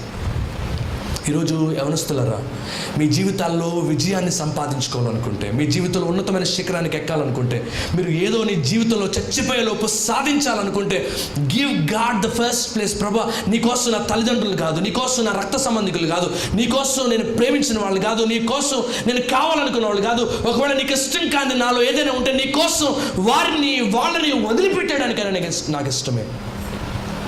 నేను ఎంత ప్రేమిస్తున్నానంటే, నేను ఇంతకాలం లోకంలో ఉన్నప్పుడు, పాపంలో ఉన్నప్పుడు పలానా వ్యక్తిని ప్రేమించాను, కానీ ఇప్పుడు నేను నిన్ను ప్రేమిస్తున్నాను కాబట్టి ఆ వ్యక్తిని వదులుకోవడానికి కూడా నాకు ఇష్టం. నాకు ఒకప్పుడు పలానా హీరో అంటే చాలా ఇష్టం, కానీ because I love you I hate him now. ఈ స్థితిలో మీలో ఎంతమంది ఉంటారు చెప్పండి? How many of you ready to take this challenge? If you keep God first, మీ జీవితంలో దేవుడిని మొట్టమొదటి పెట్టుకొని చూడండి, మీ జీవితంలో విజయ పదంలో దేవుడు మిమ్మల్ని నడిపిస్తాడు. If you are thinking that you are losing because of yourself, నువ్వు ఓడిపోతున్నాను అనుకుంటే దానికి కారణం నువ్వే. ఎందుకంటే you never give him the first place. దేవుడు రోషం కలిగిన వాడండి, ఆయన పౌరుషం కలిగిన వాడు. ఆయన మహిమను, ఆయన తేజస్సును, ఆయన ఘనతను ఇతరులతో పంచుకోవడానికి ఇష్టపడ్డు. అందుకే 10 ఆజ్ఞల్లో మొట్టమొదటి ఆజ్ఞ, నేను తప్ప వేరొక దేవుడు నీకు ఉండకూడదు. అంతే. యేసు ప్రభు పలికినటువంటి 7 గ్రేట్ ఐ యామ్స్, నేనే నేనే నేనే అని 7 సార్లు యేసు ప్రభు పలికాడు. దాంట్లో ఆయన పలికిన మాట నేనే మార్గం. నేను కూడా అన్నాడా? నేనే అన్నాడా? నేనే. ఆయన రోషం కలిగిన వాడు. యేసు ప్రభు దేవుడు అండి, నాకు అందరు దేవుళ్ళు, యేసు ప్రభు కూడా దేవుడు అన్నో. ఎవరైనా మీ ఇంటికి వచ్చారు, మీ నాన్నగారి దగ్గరికి వచ్చారు, మీ పేరు సపోజ్ కిరణ్ అనుకోండి, లెటర్ తీసుకొచ్చారు, మీ నాన్నగారి పేరు కోటేశ్వరరావు అనుకుందాం. ఇక్కడ కోటేశ్వరరావు గారు ఎవరు? కిరణ్ వాళ్ళ నాన్నగారు అంటే ఎవరు అంటే ఏమంటారు ఆయన? నేనే అంటారా? నేను కూడా అంటారా? నేనే అంటారు. నేనే అనాలి నిజమైన తండ్రి అయితే. కొంతమంది హిందువులు, అన్ని జనులు ఏమంటారంటే, మీకు ఎంత కొరచబుద్ధి అండి, మేమైతే అందరి దేవుడిని పూజిస్తాం, మీరు మాత్రం మీ ఒక్క దేవుడే నిజమైన దేవుడు అంటారు. మీరు చాలా రాంగ్ అండి అంటారు.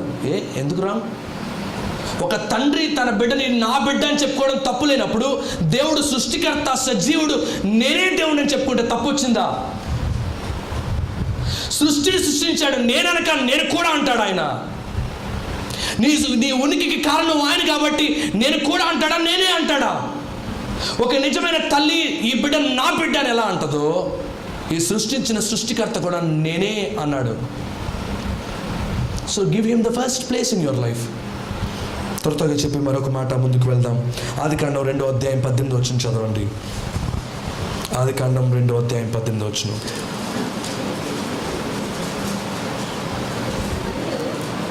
చదవండి, గట్టిగా చదవండి. మరియు దేవుడైన యెహోవా,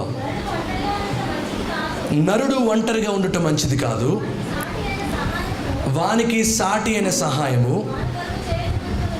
వాని కొరకు చేయుదును. ఏమనుంది మీ బైబిల్లో? అనుకున్నాను. ఎవరు అనుకున్నారు? ఆదాం అనుకున్నాడా లేకపోతే దేవుడు అనుకున్నాడా? ఎవరు అనుకున్నారు చెప్పండి ఒకసారి. మళ్ళీ నాకు వినపట్లేదు, మళ్ళీ చెప్పండి. ఎవరు అనుకున్నారు? సో ఆదాము ఒంటరిగా ఉన్నాడు, అతనికి సాటి అయిన సహాయం కావాలని ఎవరు అనుకున్నారు? ఈ రోజుల్లో మగపిల్లల పరిస్థితి ఎలా ఉందంటే, mummy I'm already 26, please get me married. ఈరోజు దేవుని వాక్యాన్ని బట్టి నేను మీతో చెప్తాను, చాలామంది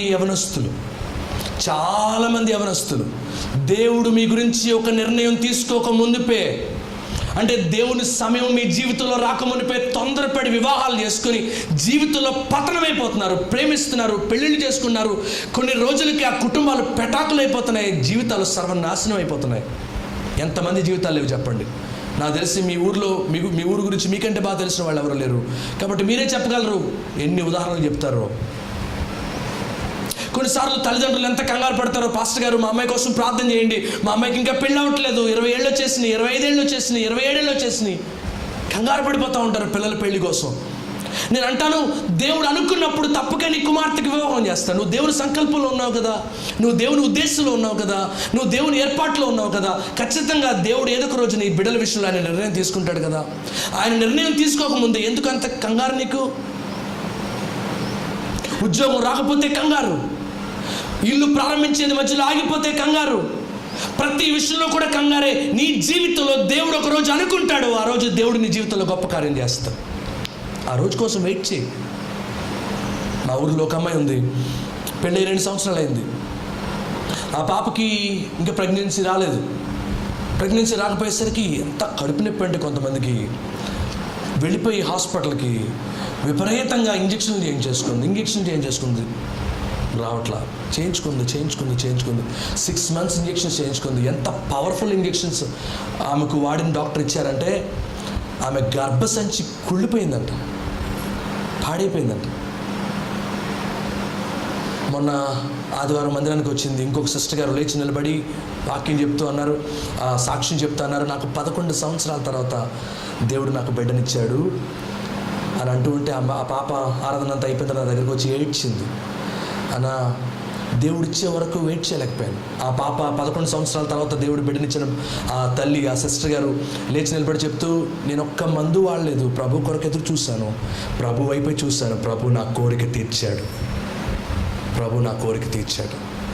ఈరోజు నీ జీవితంలో నువ్వు కంగారు పడడం వల్ల నీకు సమస్యే తప్ప, ఇబ్బందే తప్ప నీకు జరిగే మేలు, ఉరిగే మేలు ఏమీ ఉండదు. బైబిల్లో మోషే 40 సంవత్సరాలకి పెళ్లి చేసుకున్నాడు. హ్యాపీగా లేడా? 40 సంవత్సరాలకి చక్కటి బిడ్డలు పుట్టారు మోషేకి. ఇస్సాకు 40 సంవత్సరాలకి వివాహం చేసుకున్నాడు, అతనికి చక్కటి పిల్లలు 2 పుట్టలేదా? వాళ్ళు దేవుని సంకల్పం కొరకు ఎదురు చూడలేదా? వాళ్ళు దేవుడు చేసిన మేలు పొందుకోలేదా? వాళ్ళు ఆశీర్వదింపబడలేదా? ఎందుకు అంత కంగారు నీ జీవితం గురించి? ఉద్యోగం రాకపోతే కంగారు, లేకపోతే ఒక సబ్జెక్ట్లో ఫెయిల్ అయితే కంగారు, ప్రతి దానికి కంగారే నీ జీవితంలో. దేవుని సమయం కొరకు, దేవుని సంకల్పం కొరకు ఎదురు చూడండి. దేవుడు అనుకున్నాడంట, నా కుమారుడు ఒంటరిగా ఉండడం బాలేదు, ఇతనికి సాటి అయిన సహాయం కావాలని. సో మీ జీవితంలో మీకు సహాయం కావాలనే దేవుడు అనుకుంటాడు. అప్పుడు మీకు శ్రేష్టమైనటువంటి భాగస్వామి దొరుకుతారు. అంతే తప్ప మీరు తొందరపడి ప్రేమించి పెళ్లి చేసుకోవడం వల్ల, తొందరపడి కులం చూసో డబ్బులు చూసో బాగున్నారు మంచి సంబంధం దొరికిందని దేవుని చిత్తంలో నుండి మీరు బయటకు వెళ్ళి వివాహాలు చేసుకోవడం వల్ల నష్టపోతారు. జాగ్రత్త. ఎప్పుడు దేవుడు అనుకుంటాడో అప్పుడు మీ జీవితాల్లో దేవుడు కార్యం చేస్తాడు. Just wait for that time.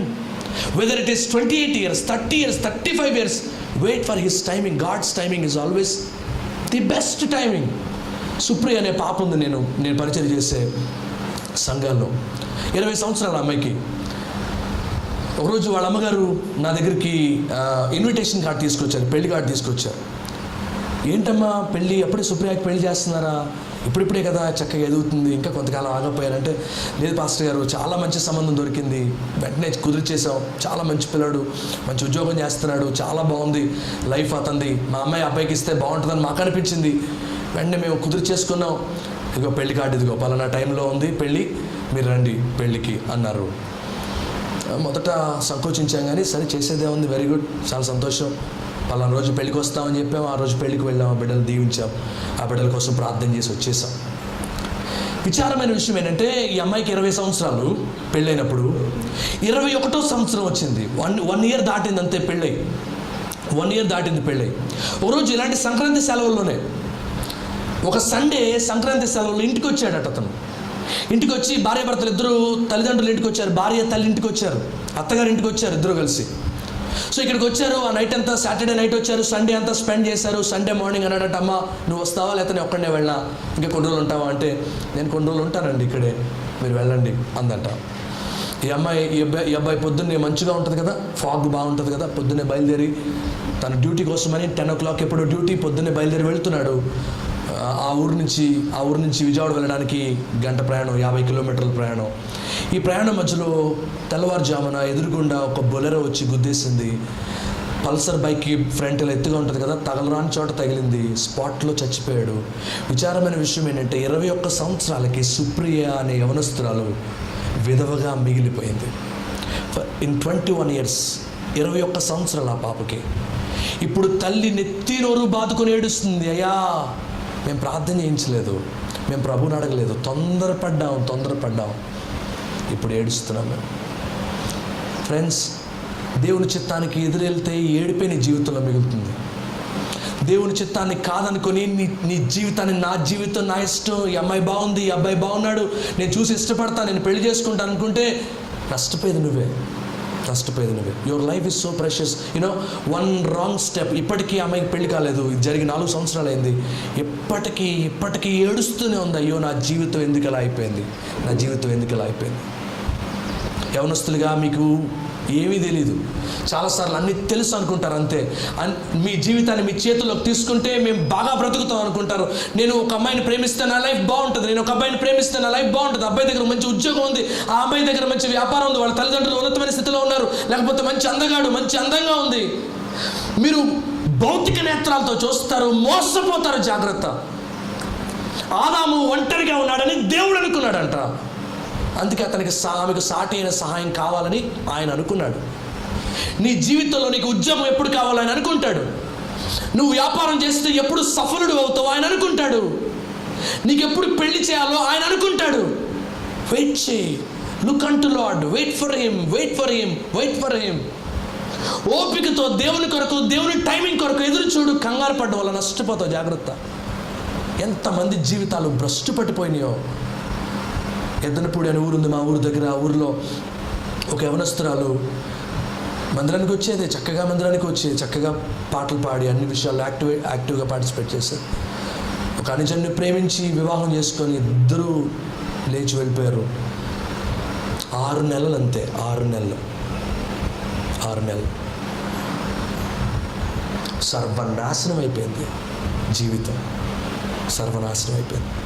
Dear brothers and sisters, ఆదాము జీవితం ద్వారా మంచి పాఠం మనం నేర్చుకుంటున్నాం. అదేంటంటే, ఆదాము విషయంలో వివాహం చేయాలని దేవుడు అనుకున్నాడు. గర్భఫలం కొరకు ఎదురు చూస్తున్న వాళ్ళు వెయిట్ ఫర్ హిస్ టైమింగ్. ఉద్యోగం కొరకు ఎదురు చూస్తున్న వాళ్ళు wait for his timing. Marriage కొరకు ఎదురు చూస్తున్న వాళ్ళు వెయిట్ ఫర్ హిస్ టైమింగ్. ఉద్యోగాల కొరకు ఎదురు చూస్తున్న వాళ్ళు వెయిట్ ఫర్ హిస్ టైమింగ్. రావట్లేదని కృంగిపోవద్దు, నిరుత్సాహపడద్దు, ఏడవద్దు, గగ్గోలు పెట్టద్దు. He's in control. Praise the Lord. నాకు కోవిడ్ వచ్చిన తర్వాత చాలా నిరుత్సాహం. కోవిడ్లో ఉండే ఒక లక్షణం ఏంటంటే డిప్రెషన్. కోవిడ్ వచ్చినప్పుడు చాలా డిప్రెస్డ్గా ఉంటుంది. సో చాలా డిప్రెషన్లో ఉన్నాను. ఒక పాస్టర్ గారు, ఒక బ్రదర్ నాకు ఫోన్ చేశారు. చాలామంది సేవకులు తెలిసి ఒకరి తర్వాత ఒకళ్ళు ఫోన్ చేస్తూ ఉన్నారు. ఒక బ్రదర్ ఫోన్ చేశారు. నేను ఎక్కువ కాల్స్ లిఫ్ట్ చేయలేదు, కానీ ఆయన ఒక్క కాల్ లిఫ్ట్ చేయాలనిపించి లిఫ్ట్ చేశాను. అని అన్నారు, dear brother Santosh, God is still on the throne, don't worry. God is still on the throne, don't worry. ఈ ఒక్క మాట నన్ను ఎంత బలపరిచిందంటే, ఆ కోవిడ్పై విజయం పొందడానికి దేవుడు సహాయం చేశాడు. Praise the lord. మీ జీవితంలో నిరుత్సాహాన్ని తీసివేయగలిగిన వాడు ఆయన ఒక్కడే. మీ జీవితాన్ని దయచేసి మీ చేతుల్లో తీసుకోవద్దు, నష్టపోతారు. ఆదాము జీవితం దానికి మంచి పాఠం. తర్వాత వచనాన్ని మనం చదవగలిగితే, ఆదాము ప్రక్కటెముకలలో ఒక దానిని తీసి దాంతో ఏం చేశాడట దేవుడు? ఒక స్త్రీని నిర్మించాడు. ఆదాము ఎముకలలో ఒక ఎముకను తీసి దాంతో ఏమి నిర్మించాడు?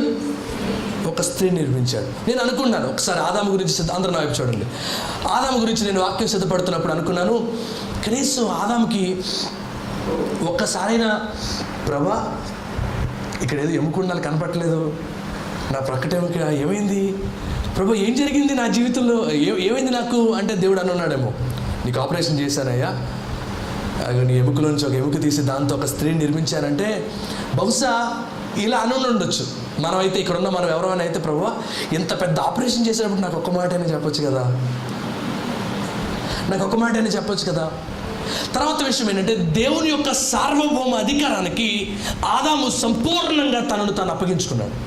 కొన్నిసార్లు మన జీవితంలో మనకి ఇష్టం కాంతి ఏదైనా జరిగింది అనుకోండి, మనం ఎలా ఫీల్ అవుతామంటే, ఏంటి ఇలా జరుగుతుంది, ఎందుకు ఇలా జరుగుతుంది, కంగారు పడిపోతాం, ఆవేదన పడతాం. మనకి ఇష్టం కాంతి, మనకి ఇష్టం కాకుండా జలుబు వచ్చినా సరే, అమ్మో ఈ జలుబు ఎందుకు వచ్చిందో, కంగారు, జలుబు ఎందుకు వచ్చిందో. దేవుడు సార్వభౌముడై ఉన్నాడు, ఆయన సమస్తమును ఏలుతున్నాడు, ఆయన అధిపతిగా ఉన్నాడు, అధికారిగా ఉన్నాడు. He's ruling over the earth and every person on this planet. ఈ భూమండలాల మీద దేవుడు అధిపతిగా ఉండి భూమిని ఏలుతున్నాడు ఆయన. సో దేవుని చిత్తంలో నువ్వు నేను మనందరం ఉన్నాం. ఇప్పుడు నీకు బలహీనత వచ్చిందా, ఆయన మాట ఏంటి, నీ తల వెంట్రుకలలో ఒకటేనను ఆయన సెలవు లేకుండా రాలిపోదని దేవుని వాక్యం సెలవిస్తుంది. అలాంటప్పుడు నీ జీవితంలో ఏదైనా సమస్య వస్తే దేవునికి తెలియకుండా జరుగుతుందా? మీ జీవితంలో కొన్నిసార్లు మీకు ఇష్టం లేకపోయినా దేవుడు కొన్ని వాటిని ఒప్పుకుంటే దానికి తల వంచండి. దేవుడు మిమ్మల్ని ఉన్నతమైన స్థానానికి నడిపిస్తాడు. Praise the Lord. నాకు కోవిడ్ రావడాన్ని బట్టి నాకు జరిగిన మేలేటో చెప్పమంటారా? నేను చాలా నిరుత్సాహపడ్డాను. ఒక్కసారి మా మదర్కి, మా ఫాదర్కి, తర్వాత మా బ్రదర్కి, వాళ్ళ వైఫ్కి, వాళ్ళ పిల్లలకి, అలాగే నాకు, మా అత్తయ్య గారికి, మామయ్య గారికి 9 మందికి వచ్చింది కోవిడ్ ఒకేసారి మా ఇంట్లో. ఈ కోవిడ్ వచ్చిన తర్వాత ఎంత భయంకరమైన పరిస్థితి అంటే చాలా నిరుత్సాహం అని చెప్పాను కదా. ఈ టైంలో నేను చాలా నిరుత్సాహపడుతున్నాను. కానీ నాకు కోవిడ్ వచ్చిన తర్వాత నాకు కోవిడ్ రావడం ఎంత మంచిదైందంటే, మా చర్చిలో ఉన్న వాళ్ళందరినీ కోవిడ్ ఎవరికైనా వస్తే, అమ్మ మీరు డాక్టర్ దగ్గరికి కూడా ఎలా అవసరం లేని చెప్తా, మందులు మీరు రాసుకోండి నేను చెప్తాను, ఈ ఫార్మాట్లో మీరు ఫాలో అవ్వండి, యూ విల్ బీ హ్యాపీ, మీరు త్వరగా బయటకు వస్తారని ఒక డాక్టర్ స్థానంలో నేను అందరికీ మెడికేషన్ ఇచ్చాను. అందరూ బయటపడ్డారు కోవిడ్లో నుంచి. సో నాకు వచ్చిన శ్రమ అనేక మందికి మేలుకరంగా మారింది. నాకు వచ్చిన శ్రమ ఈరోజు మీ జీవితంలో ఏదైనా మీకు ఇష్టం కాంది దేవుడు ఒప్పుకున్న దేవుడి సార్వభౌమ అధికారానికి సంపూర్ణంగా మిమ్మల్ని మీరు అప్పగించుకుంటే ఏం జరుగుతుందో తెలుసా? మీ జీవితంలో శ్రమను కూడా దేవుడు ఆశీర్వాదకరంగా మారుస్తాడు. Praise the Lord. ఒక పాపకి సంబంధాలు చూస్తున్నారట. తండ్రి గారు తీసుకొచ్చారు ఒక ఫోటో, తీసుకొచ్చమ్మా ఈ ఫోటోలు చూడు, ఈ ఫోటోల్లో ఎవరు నచ్చారో చెప్పు, ఆ అబ్బాయి నీకు ఇచ్చి పెళ్లి చేస్తావు అన్నారు. ఆ ఫోటోలు అన్నీ చెక్ చేస్తుంది పాప. చెక్ చేస్తుంటే ఒక ఫోటో బాగా నచ్చింది. అబ్బో ఈ పెద్ద సినిమా హీరోలో ఉన్నాడు, భలే ఉన్నాడు అనుకుంది. వెంటనే ఓకే చేసేసింది. ఓకే చేసిన తర్వాత ఎంగేజ్మెంట్ పెట్టుకున్నారు, అన్నీ మాట్లాడేసుకున్నారు, కట్న కానుకలు అన్నీ మాట్లాడేసుకున్నారు. ఈలోపు డేట్ రానే వచ్చింది. ఇద్దరిని ఒక స్టేజ్ మీద కూర్చోబెట్టారు, ఎంగేజ్మెంట్ జరుగుతుంది. ఈమె మనసులో ఒకటే తలంపులు ఏంటంటే, ఫోటోలో ఎంత బాగున్నాడు, బయట ఎలా ఉంటాడో సిస్టర్ గారికి. సో ఏం చేసిందంటే, అందరూ ప్రార్థన చేసుకుందాం అన్నారంట. పాస్టర్ గారికి ఈమె ఒక్కసారి అలా ఆయనకి పైకి తిరిగి చూసింది. చూసేసరికి ఫోటోలో ఉన్నదానికి బయట ఉన్నదానికి అసలు సంబంధమే లేదు. ఈ మధ్యకాలంలో చాలా యాప్స్ వచ్చినాయి కదా, నల్లగా ఉన్న వాళ్ళని తెల్లగా చూపించడం, జుట్టు లేకపోయినా జుట్టు పెట్టడం, తర్వాత బాడీ షేపు అన్నీ మార్చేయడం. సో ఇలాంటి అన్నీ కూడా మొత్తానికి టెక్నిక్స్ అని వాడి మంచి ఫోటో పంపించారు. తీరా చూస్తే అబ్బాయి ఇలా లేడు, ఫోటోలో చూసిన అబ్బాయిలా లేడు. ఇక ఎంగేజ్మెంట్ ఎప్పుడు అవుతుందా అని చెప్పి నిప్పుల మీద కూర్చుంది అక్కడ ఆ ఎంగేజ్మెంట్ సీట్లో. అయిపోయిన తర్వాత ఇంటికి వచ్చిన తర్వాత ఇంట్లో ప్లేట్లు, గ్లాసులు అన్నీ ఇసిరేస్తుందంట, నేను అబ్బాయిని పెళ్లి చేసుకోను. అమ్మ అది కాదు, అందరినీ పిలుచుకున్నాం, బంధువులందరినీ పిలుచుకున్నాం, అందరూ వచ్చారు, అందరి ముందు ఇప్పుడు అందరికీ తెలిసిపోయింది. ఇప్పుడు కాదంటే అది మనకి ఎంత అవమానమో తెలుసా, రేపొద్దు నీకు ఇంకా సంబంధాలు రావో తెలుసా. సరే ఏం చేయాలి అర్థం కాక పాస్టర్ గారికి ఫోన్ చేశారంట. పాస్టర్ గారు వచ్చారు. పాస్టర్ గారు వచ్చి ఏదో రకంగా సర్ది చెప్పండి పాస్టర్ గారు, పెళ్లి చేసుకోనంటుందంటే పాస్టర్ గారు అడిగారంట, తలుపులన్నీ మూసేసి, అమ్మ చెప్పు ఏంటి నీ ప్రాబ్లం ఏంటి చెప్పు అని అడిగితే పాస్టర్ గారితో చెప్పడం ప్రారంభించింది. పాస్టర్ గారు ఏమీ లేదు పాస్టర్ గారు, నేను చిన్నప్పటి నుండి నేను పెళ్లి చేసుకునే అబ్బాయి మంచి కలర్ ఉండాలని అనుకున్నాను, కానీ వాడు చూస్తేనేమో ఫోటోలో అంత తెల్లగా ఉన్నాడు, ఇప్పుడు చూస్తేనేమో బయట అంత భయంకరమైన నలుపు ఉన్నాడు.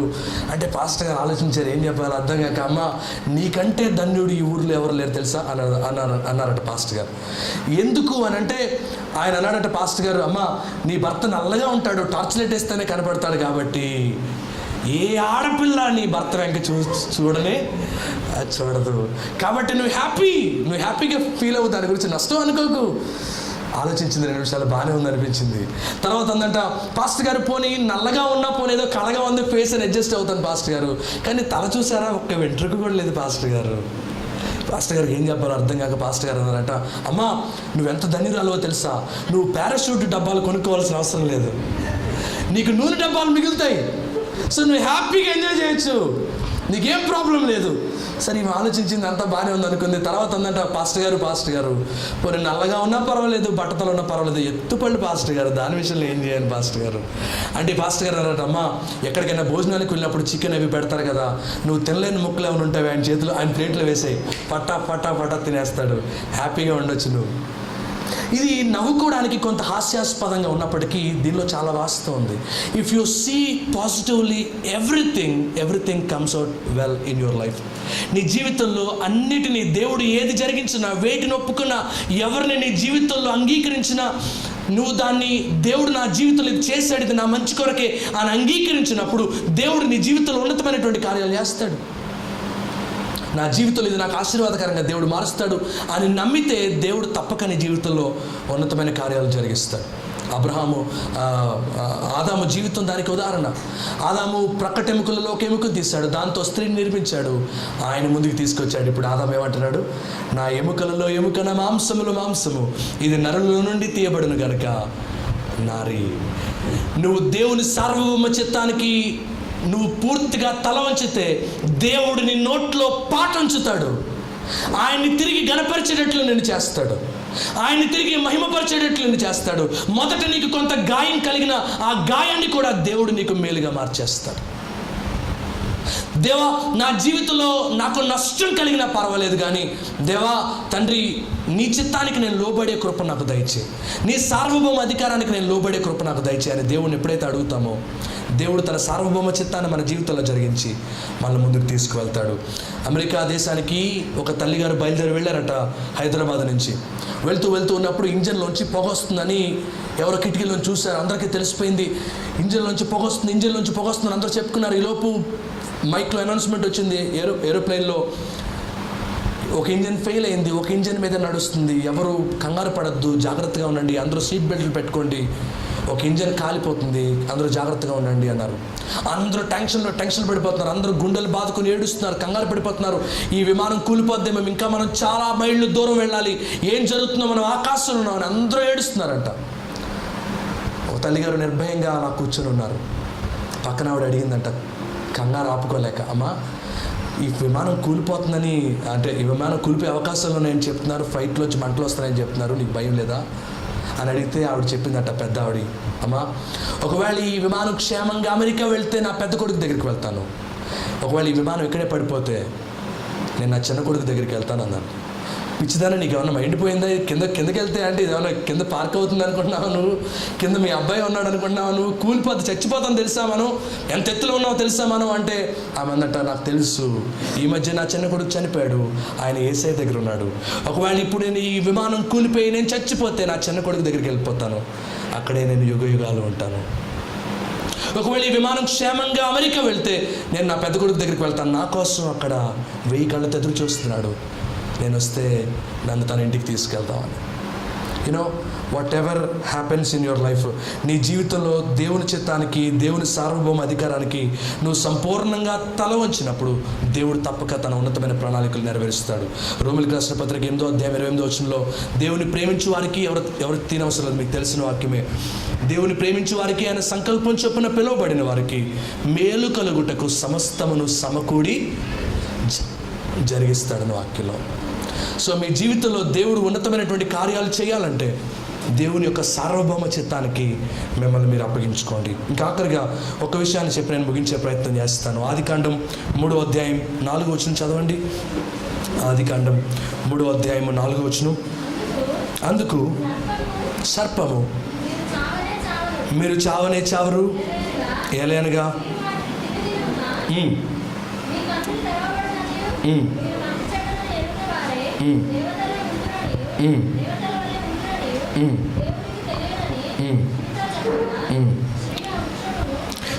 స్త్రీ ఆ వృక్షము ఆహారమునకు మంచిదనియు కనులకు అందమైనదనియు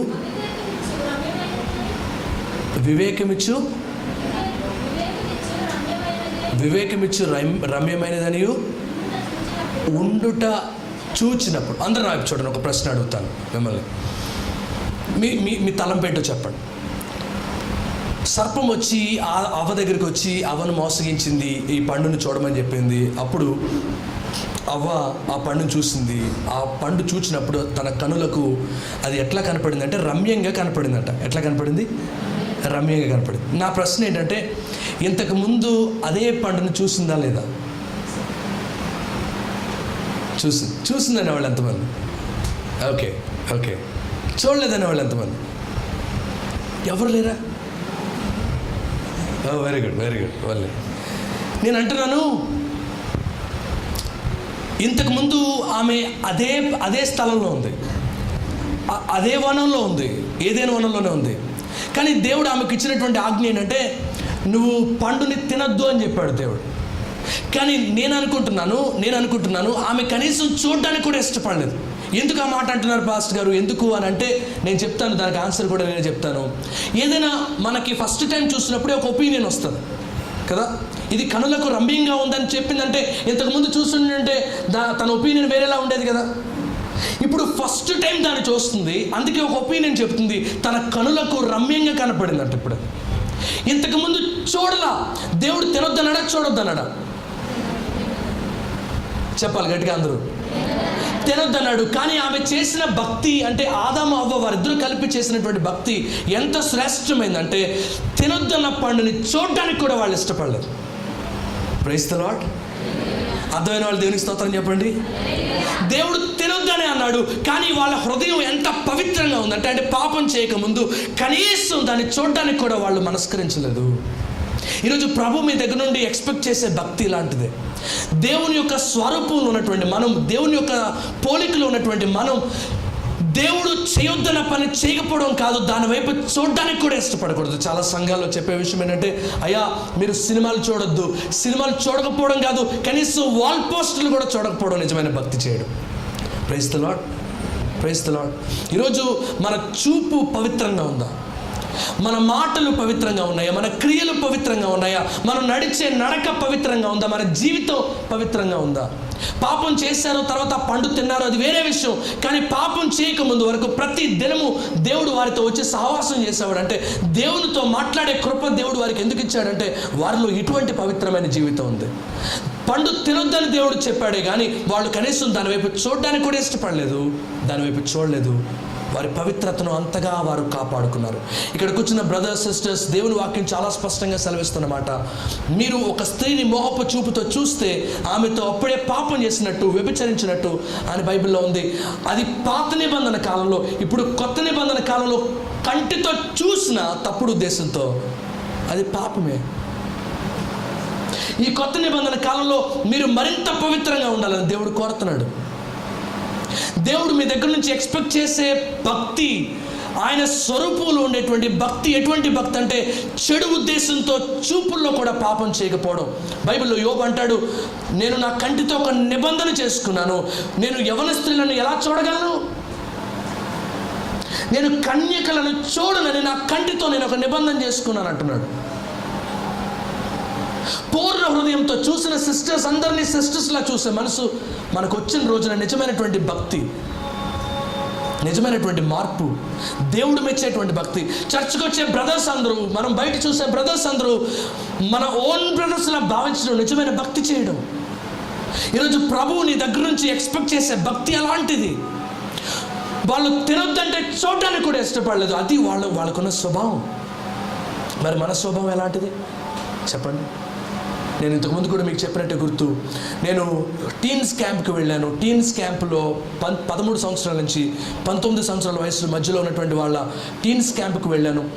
ఆ టీన్స్ క్యాంపులో పిల్లలు నాతో వచ్చి చెప్పినటువంటి విషయాలు, అంటే తర్వాత నాకు ఫోన్ చేసి చెప్పిన విషయాలు నిజంగా నా ఒళ్ళు గగ్గురు పొడిచే విషయాలు. వాళ్ళు చెప్పిన విషయాలు ఎంత భయంకరంగా ఉన్నాయో తెలుసా? మీలాంటి ఎవరెస్తులే వాళ్ళు కూడా వాళ్ళు చెప్పిన విషయాలు బహుశా మీరు కూడా ఇటువంటి సమస్యలతోనే బాధపడుతూ ఉండొచ్చు. వాళ్ళు పోనోగ్రఫీ, బూతు బొమ్మలు చూడకపోతే వాళ్ళకి నిద్ర పట్టదట. వాళ్ళలో ఒక దుర్మార్గుడు చెప్తున్నాడు, అన్న నేను మా అమ్మని చూసినా, మా అక్కని చూసినా, మా చెల్లిని చూసినా ఆ తప్పుడు దేశాలతో చూస్తున్నాను అని చెప్తున్నాడు. ఎంత పాపిస్ట్ లోకంలో అసలు మనం ఎలాంటి సమాజంలో బ్రతుకుతున్నామండి మనం. ఈరోజు పైకి బ్రదర్, పైకి సిస్టర్, పైకి హలో అంతా బాగున్నారా, ప్రైజ్ లార్డ్ అంటాం, కానీ మనసులో దుర్బుద్ధులు, దుర్మార్గపు ఆలోచనలు, పాపిష్టి తలంపులతో జీవించే యవనస్తులు మీలో ఎంతమంది లేరు? మనలో ఎంతమంది లేరు? ఈరోజు ప్రభు కోరే భక్తి, ప్రభు మెచ్చే భక్తి, ఆయన స్వరూపం, ఆయన పోలికగా ఉండేటువంటి భక్తి ఇది కాదు. పైకొకటి లోపొకటి వేషధారణతో జీవించే జీవితం కాదు దేవుడు మన దగ్గర నుంచి కోరేది. నిస్వార్థమైన, పవిత్రమైనటువంటి, యథార్థమైనటువంటి జీవితాన్ని ప్రభు మన దగ్గర నుంచి ఆశపడుతున్నాడు. నేను పోయినసారి కూడా నేను మీకు చెప్పాను, నేను ఒక ఉంగరం ఇక్కడ పెట్టానండి, ఒక ఉంగరం ఇక్కడ పెట్టాను, నా ఉంగరం ఇక్కడ పెట్టాను, మర్చిపోయి ఇక్కడ వెళ్ళిపోయాను, కిందకి వెళ్ళిపోయాను, కింద రూమ్లోకి వెళ్ళిపోయాను. ఈలోపు ఎవరో సర్దడానికి వచ్చారు ఇక్కడికి. అంత ప్రిపేర్ చేయడానికి, ఆఫ్టర్నూన్ సెషన్కి ప్రిపేర్ చేయడానికి వచ్చారు. నా ఉంగరం ఇక్కడ కనపడింది, తీసి జేబులో పెట్టుకుందాం అనుకున్నారు. ఈ లోపు పాలన్న వచ్చారు. అన్న సంతోష్ అన్న ఇక్కడ ఇందాక తన ఉంగరం మర్చిపోయి వెళ్ళిపోయారన్నా అని చెప్పి పాలన్న చేతిలో పెట్టారు. ఇప్పుడు అలా చేసిన అతన్ని దొంగ అంటామా కాదా? దొంగ అంటామనే వాళ్ళు ఎంతమంది?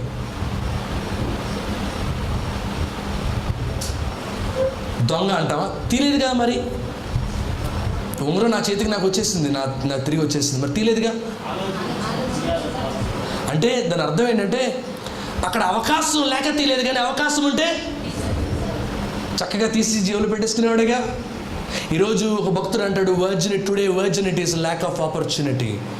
ఈరోజు చాలామంది పురుషులు స్త్రీలు కన్యలుగా మిగిలిపోవడానికి కారణం అవకాశాలు లేక, దొరక్క. అవకాశాలు ఉంటే బైబిల్లో యోసేపు ఉన్నాడు, తన మీదకి ఒక స్త్రీ వచ్చి నాతో పాపం చేయమని అడిగినప్పటికీ తన పవిత్రతను కాపాడుకున్నాడు. బైబిల్లో యోబు, తర్వాత బైబిల్లో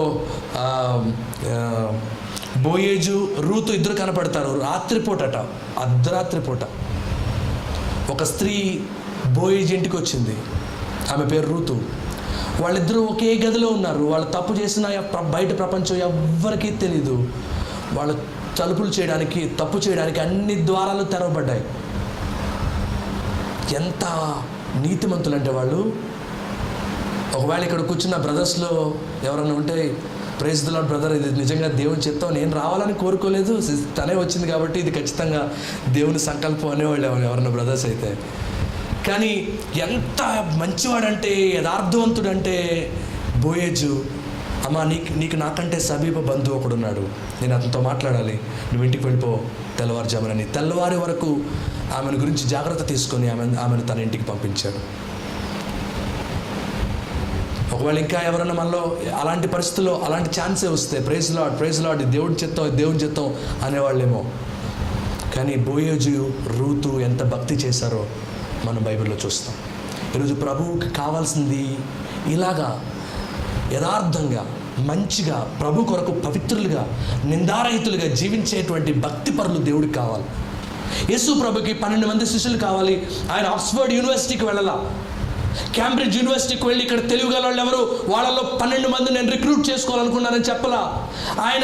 ఆయనకు కావాల్సింది టాలెంటెడ్ పీపుల్ కాదు, ఆయనకు కావాల్సింది భక్తి చేసేవాళ్ళు, ప్రభు కొరకు రోషంతో నిలబడేవాళ్ళు, ప్రభు కొరకు పవిత్రంగా జీవించేవాళ్ళు దేవునికి కావాలి. అందుకే ఆయన చేపలు పట్టే జాలల దగ్గరికి వెళ్ళాడు.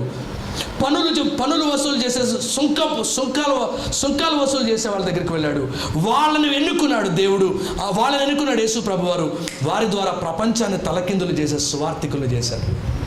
ప్రపంచాన్ని తలకిందులు చేసేవారు, భూలోకాన్ని తలకిందులు చేసేవాళ్ళు ఎక్కడ కూడా వచ్చారని చెప్పి యేసు ప్రభు శిష్యుల గురించి చెప్పుకునేవారట ఆ రోజుల్లో.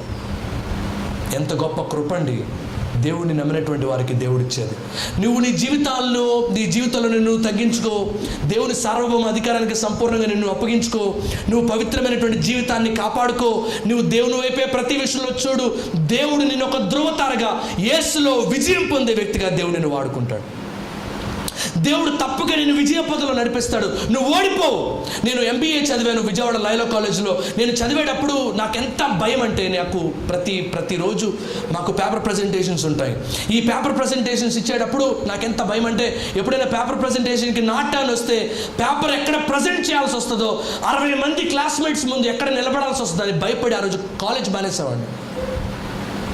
నేను 2 years నేను MBA చేస్తే 2 yearsలో ఒక్క ప్రజెంటేషన్ కూడా లేదు. అంత బాగా తప్పించుకున్నాను. కారణం ఏంటో తెలుసా? నాకు భయం స్టేజ్ మీద నిలబడాలంటే. ఈరోజు అలాంటి నన్ను దేవుడు వాడుకొని తన కృప చేత ఆశీర్వదించి ఆయన కొరకు ఒక ధృవతారగా అనేక మంది ప్రజల ముందు నిలబెడుతున్నాడు. కొన్ని వేల మంది ఈరోజు నిలబడి మాట్లాడే కృప దేవుడు నాకు ఇస్తున్నాడు. ఎవరిచ్చారు ఈ కృప? ఎవరిచ్చారు ఈ శక్తి? ఎవరిచ్చారు ఈ బలం? యేసులో యథార్థంగా ఉన్నవారికి, యేసులో నమ్మకంగా ఉన్నవారికి, యేసు కొరకు పవిత్రమైన జీవితాన్ని జీవించే వారికి, యేసు కొరకు రోషంగా జీవించే వారిని దేవుడు దీవిస్తాడు. నీ పట్ల దేవునికున్నటువంటి ప్రణాళికలు వేరు, నీ పట్ల దేవునికున్నటువంటి ఉద్దేశాలు వేరు, నీ పట్ల ఆయన ఆలోచించే ఆయన తలంపులు వేరు. నువ్వు పాపం చేసి దేవునికి దూరం అయిపోతున్నావు. నీ జీవితాన్ని నీ చేతుల్లోకి తీసుకొని నువ్వు దేవునికి దూరం అయిపోతున్నావు. నువ్వు అక్రమమైనటువంటి జీవితాన్ని జీవించి దేవుని హృదయాన్ని గాయపరుస్తున్నావు. నువ్వు అలాంటి జీవితాన్ని కాదు దేవుడు దీని దగ్గర నుంచి ఆశపడేది, కోరుకునేది. ఈ యవనస్తుల మీటింగ్కి చాలా మంది ఉన్నారు ఖమ్మంలో, కానీ నిన్నే దేవుడు ఎందుకు తీసుకొచ్చాడో తెలుసా? He want to see you like that. పాపం చేయకముందు దేవుడు ప్రతిరోజు ఆదాముతో అవ్వతో సహవాసం చేశాడు. ఆ కృప నీకు ఇవ్వడానికే దేవుడు ఈరోజు ఈ యూత్ మీటింగ్కి నేను తీసుకొచ్చాడు.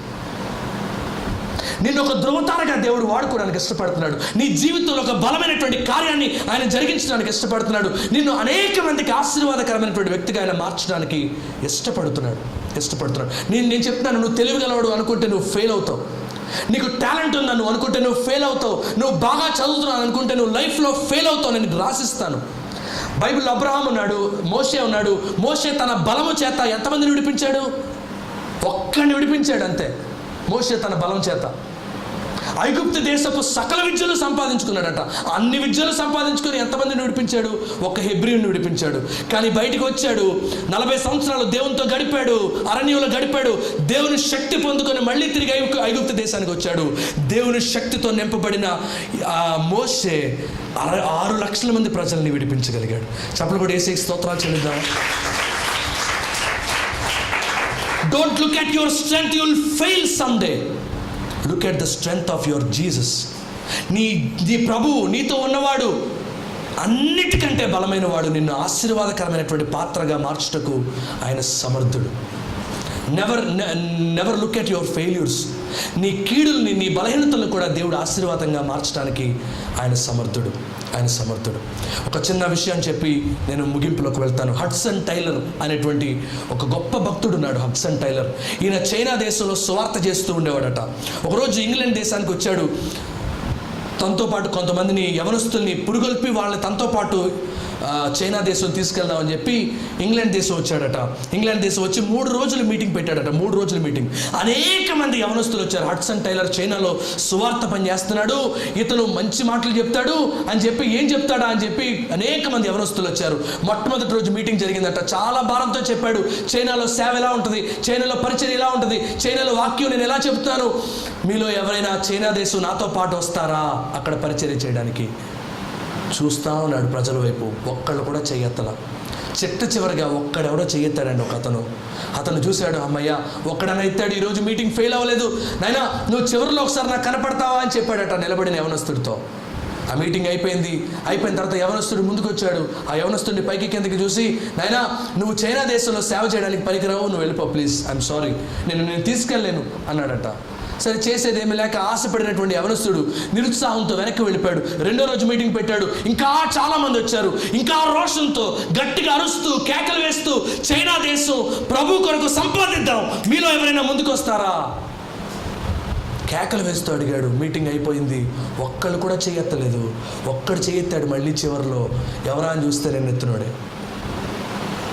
నువ్వు కూర్చోవయ్యా, నువ్వు అక్కడికి పనికిరావు, అక్కడ పరిస్థితులకు పనికిరావు అని చెప్పాగా, నువ్వు కూర్చో అన్నాడంట పాస్టర్ గారు. 3వ రోజు మీటింగ్ స్టార్ట్ అయింది. 3వ రోజు మరింత భారంతో ఏడ్చుకుంటూ, చైనా దేశంలో యేసు ప్రభు ఎవరో తెలియక చాలామంది చచ్చిపోతున్నారు, ప్లీజ్ మీలో కొంతమంది చైనా కోసం రండి, మనందరం కలిసి ప్రభు కొరకు కొన్ని ఆత్మలు అక్కడ సంపాదిద్దాం, మీలో ఎవరు వస్తారు అని మీటింగ్ అంతా అయిన తర్వాత మళ్ళీ అలా చూస్తున్నాడు. ఎవరూ కనపడలేదు. మళ్ళీ వెనకాల నుంచి మెల్లిగా ఒక చెయ్యి ఎత్తింది. ఎవరా అని మళ్ళీ తిరిగి చూస్తే నిన్న మొన్న చెయ్యి ఎత్తున్నాడు. బాబు నువ్వు కూర్చోరా నాయన, నువ్వు అక్కడికి పనికిరావని చెప్తున్నాను కదా అంటే వెనకాల నుంచి గట్టిగా అన్నాడు. అంటే సార్ ఎందుకు పనికిరాను నేను, నాకు ఆ చైనా దేశం వచ్చి సేవ చేయాలని ప్రభు కొరకు ఉంది, ఎందుకు పనికిరాను నేను చెప్తే హడ్సన్ టైలర్ అన్నాడట, నీలో ప్యాషన్ ఉంది, నీలో దేవుని కొరకు పని చేయాలనే ఆశ ఉంది, నాకు అది అర్థం అవుతుంది, కానీ నువ్వు చైనా దేశానికి పనికిరావు. ఎందుకో తెలుసా? చైనా దేశంలో ఇక్కడ ఉన్నట్టు వాతావరణం అక్కడ ఉండదు. అక్కడ పోలీసు వాళ్ళు వచ్చి చంపేస్తారు, పారిపోవాల్సి వస్తుంది. ఒక్కొక్కసారి పోలీసులు వస్తారని తెలిస్తే పారిపోవాలి పరిగెత్తుకుంటా. నువ్వు ఆ ఒంటికాలోడివి, నువ్వు అక్కడికి వచ్చి ఎలా పారిపోతావు అంటే వెనకాల నుంచి కేకలు వేస్తూ ఆ యవనస్తుడు చెప్పిన మాట ఏంటి తెలుసా? సార్ నేను చైనా దేశం వచ్చేది పారిపోవడానికి కాదు సార్, నేను చైనా దేశం వచ్చేది ప్రభు కొరకు చచ్చిపోవడానికి సార్. అక్కడున్న యవనస్తులు అందరూ గట్టిగా చప్పట్లు కొట్టారంట. అతనిలో ఉన్న ప్యాషన్ చూసి హడ్సన్ టైలర్ అతను తీసుకొని చైనా దేశం వెళ్ళాడట. చైనా దేశం వెళ్ళి ఒక ప్రాంతాన్ని అతనికి అప్పగించి, ఇదిగో ఈ ప్రాంతాన్ని నీకు అప్పగిస్తున్నాను, ఈ ప్రాంతాన్ని నువ్వు ప్రభు కొరకు సంపాదించని వెళ్ళిపోయాడు ఈయన వేరే ప్రాంతానికి. చైనా దేశంలో. ఆ ఊరు తెలీదు, ఆ భాష రాదు, అక్కడ మనుషులు ఎలా ఉంటారో తెలీదు, అక్కడ తిండి ఏం చేయాలో అర్థం కావట్లా. ఒంటి కాలుతో అక్కడ పరిచర్య ప్రారంభించాడు ఆ సహోదరుడు. ఒంటి కాలుతో అక్కడ పరిచర్య ఎంత ఉధృతంగా దేవుడు అతని ద్వారా జరిగించాడో తెలుసా? ఇప్పటికి ఈరోజు మీరు చైనా దేశం వెళ్ళా, లిటిల్ జెరూసలేం అని పిలుస్తారట ఆ ప్రాంతాన్ని. దేవుడు ఒక ఒంటి కాలాన్ని వాడుకొని ఆ ప్రాంతాన్ని యెరూషలేముగా మార్చివేశాడు. చప్పలు కూడా యేసుకి స్తోత్రాలు చెల్లిద్దాం. ఈ రోజుకి లిటిల్ జెరూసలేం అని పిలుస్తారు ఆ ప్రాంతానికి. ఆ ప్రాంతంలో హిందువులు అనేవాళ్ళు, లేదా బౌద్ధులు అనేవాళ్ళు, నాస్తికులు అనేవాళ్ళు ఒక్కళ్ళు కూడా కనపడరట. ఆ ప్రాంతం అంతా ప్రభు కొరకు సంపాదించాడు. ఈరోజు what do you think about your self? నీ జీవితంలో నువ్వు ఓడిపోతావా నువ్వు అనుకుంటున్నావేమో, కానీ నీ గురించి దేవుడు కన్న కలలు వేరు. నువ్వు గెలిచే ప్రతి గెలుపులో తన విజయాన్ని దేవుడు చూద్దామని అనుకుంటాడు. నువ్వు నీ ప్రతి పోరాటంలో దేవుడు నీకు తోడుగా ఉండి నిన్ను గెలిపించాలనుకున్నాడు. నువ్వేం చేస్తున్నావు? నీ జీవితాన్ని నీ చేతుల్లోకి తీసుకొని ఆయనకి ఎదురెళ్తూ, ఆయన చిత్తానికి ఎదురెళ్తూ, ఆయన బాధ పెడుతూ, ఆయన దుఃఖపెడుతూ, వ్యభిచారపు తలంపులు కలిగి ఉండి, దుష్ట తలంపులు కలిగి ఉండి దేవుని హృదయాన్ని బాధ పెడుతున్నావు. దేవుని చిత్తానికి దూరం అయిపోతున్నావు. డియర్ బ్రదర్స్ అండ్ సిస్టర్స్, దేవుని సేవకుడిగా మరొకసారి మీకు నేను సెలవిస్తున్నాను, దేవుని చిత్తాన్ని చేద్దాం. పాపం చేయకముందు వరకు ఆదాము అవ్వ ఎటువంటి జీవితాన్ని జీవించారో ఈరోజు మీ ముందు నేను పెట్టాను. అటువంటి భక్తిని మన జీవితంలో మనం పాటిద్దాం. దేవుడు తప్పక తగిన కాలం ముందు there will be one day అండి. ఒకవేళ you might be failing in your life. ఒకవేళ బహుశా ఈ రోజు నువ్వు ఫెయిల్ అవుతూ ఉండొచ్చు. నువ్వు వెళ్ళే ప్రతి ఇంటర్వ్యూని నువ్వు రిజెక్ట్ అవుతూ ఉండొచ్చు. నువ్వు రాసే ప్రతి ఎగ్జామ్లో నువ్వు ఫెయిల్ అవుతూ ఉండొచ్చు. నువ్వు రాసే ప్రతి కాంపిటేటివ్ ఎగ్జామ్స్లో నువ్వు రిజెక్ట్ అవుతూ ఉండొచ్చు. కానీ don't look at the small picture. ఏంటి నేను ఎగ్జామ్లో ఫెయిల్ అవుతున్నాను, ఏంటి నేను ఇంటర్వ్యూలో ఫెయిల్ అవుతున్నాను, ఏంటి నేను లైఫ్లో ఫెయిల్ అవుతాను, ఇప్పుడు గురించి చూడొద్దు. There will be one day God is going to make you victorious. యోసేపు జీవితంలో ఎంత పవిత్రంగా జీవించాడో మనకు తెలుసు. ఇంటిలో పరిశుద్ధంగా జీవించాడు. దానివల్ల అతనికి వచ్చిన ప్రతిఫలం ఏంటి? తన అన్నలు యోసేపుని ద్వేషించారు కదా.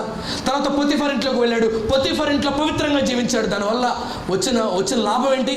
పొతిఫర్ భార్య అతని మీద నిందేసింది. తర్వాత జైల్లో పెట్టారు. జైల్లోకి వెళ్ళిన తర్వాత జైల్లో పవిత్రంగా జీవించడం ప్రారంభించాడు. దానివల్ల అతనికి వచ్చిన ప్రయోజనం ఏంటి? పానదాయులకు అధిపతి నీకు నేను బయటికి వెళ్ళి హెల్ప్ చేస్తానన్నవాడు కనీసం బయటికి వెళ్ళిన తర్వాత యోసేపు పేరు కూడా గుర్తులేదు, యోసేపునే మర్చిపోయాడు. But there will be a day. కానీ ఒకరోజు వచ్చింది యోసేపు జీవితంలో. యోసేపుని ఎక్కడ తీసుకెళ్ళాడు దేవుడు? ప్రధానమంత్రి స్థానానికి దేవుడు తీసుకెళ్ళాడు. అతని సెలవు లేకుండా ఒకడు చెయ్యనను కాలైనను కదపడానికి వీల్లేదని బైబిల్లో ఉంది. అంత గొప్ప అధికారిగా దేవుడు యోసేపుని చేశాడు. యూనో బ్రదర్స్ అండ్ సిస్టర్స్, మరొకసారి దేవుని వాక్యాన్ని బట్టి నేను మిమ్మల్ని హెచ్చరిస్తున్నాను. ప్రభు వైపు చూడండి. ప్రభు నిన్ను సిగ్గుపరచడం. ప్రభు కొరకు రోషంగా జీవించండి. బ్రదర్, అందరికీ ఫోన్స్ ఉన్నాయి, అందరూ టీవీలు చూస్తున్నారు, అందరూ సినిమాలు చూస్తున్నారు, అందరూ బైకుల్లో తిరుగుతున్నారు, అందరూ లవ్లను తిరుగుతున్నారు, అందరూ ఆ పనులని ఈ పనులని చేస్తున్నారు. నేను ప్రభు కొరకు జీవిస్తే నాకు నిజంగా గెలుపు వస్తుందా? నేను నిజంగా గెలవగలనా? లేకపోతే ఇటులో నిజమైన సంతోషం నాకు దొరుకుతుందా అని ఒకవేళ మీరు నన్ను అడిగితే నేను చెప్తాను 100% మీరు ఒకవేళ నన్ను అడుగుతారేమో, బ్రదర్ మీరు అవన్నీ చేశారా, మీకేం తెలుసు, మీకు ఒకవేళ తెలియదేమోనని. భయంకరమైనటువంటి రోత జీవితాన్ని జీవించిన వాడిని నేను ఈరోజు మీ ముందు నిలబడి వాక్యం చెప్తాను. ఇప్పటికీ నా ఫ్రెండ్స్ నమ్మరు. నేను ఎప్పుడు ఒక మీటింగ్ పోస్టర్ నా స్టేటస్లో పెట్టినా నాకు వెంటనే రిప్లైస్ వస్తాయి దానికి. నేను ఎక్కడైనా మీటింగ్స్లో వాడబడిన విషయాలు, ఎక్కడైనా ఫొటోస్ నేను నా ఫ్రెండ్స్కి షేర్ చేసిన వెంటనే రిప్లై ఇస్తారా, నువ్వేనా. ఒకప్పుడు ఆ సంతోష్ ఈ సంతోష్ ఒక్కడేనా? ఒకప్పుడు అలా మాట్లాడేవాడు, బూతు మాటలు మాట్లాడు, ఒకప్పుడు ఇష్టానుసారంగా జీవించేవాడు, ఒకప్పుడు భయంకరమైనటువంటి జీవితాన్ని జీవించిన ఆ సంతోష్ అనే ఈ Santosh. God has changed me totally. ఇక్కడ నా గొప్పతనం ఏమీ లేదు, ఆ దేవుని కృప నన్ను మార్చింది. ఈరోజు నన్ను మార్చిన దేవుడు నిన్ను మార్చుటకు సమర్థుడు. నీ జీవితంలో గొప్ప కార్యం చేస్తాడు.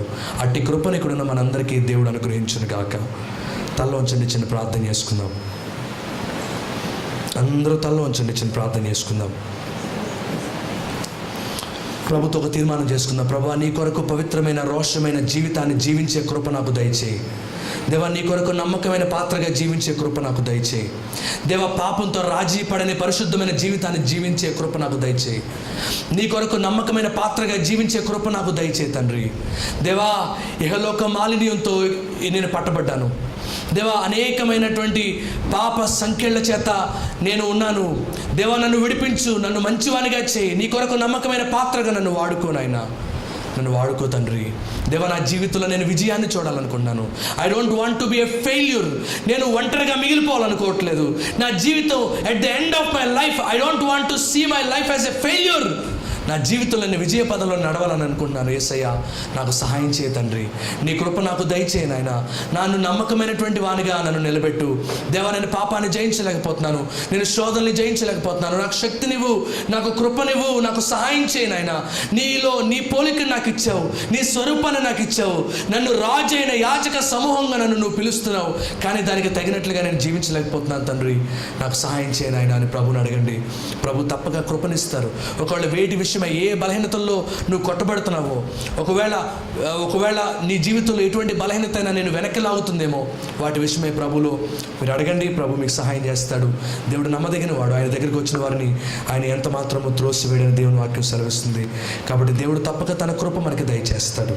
ప్రియమైన స్నేహితుడా, ప్రియమైన యవనస్తుడా, ప్రియమైన చెల్లి, ప్రియమైన తమ్ముడు, అక్క, అన్నయ్య, మిమ్మల్ని అందరినీ ప్రేమించి దేవుడు మన కొరకు ఈ శ్రేష్టమైనటువంటి మాటలను మన కొరకు మన వినికిడిలో ఉంచాడు.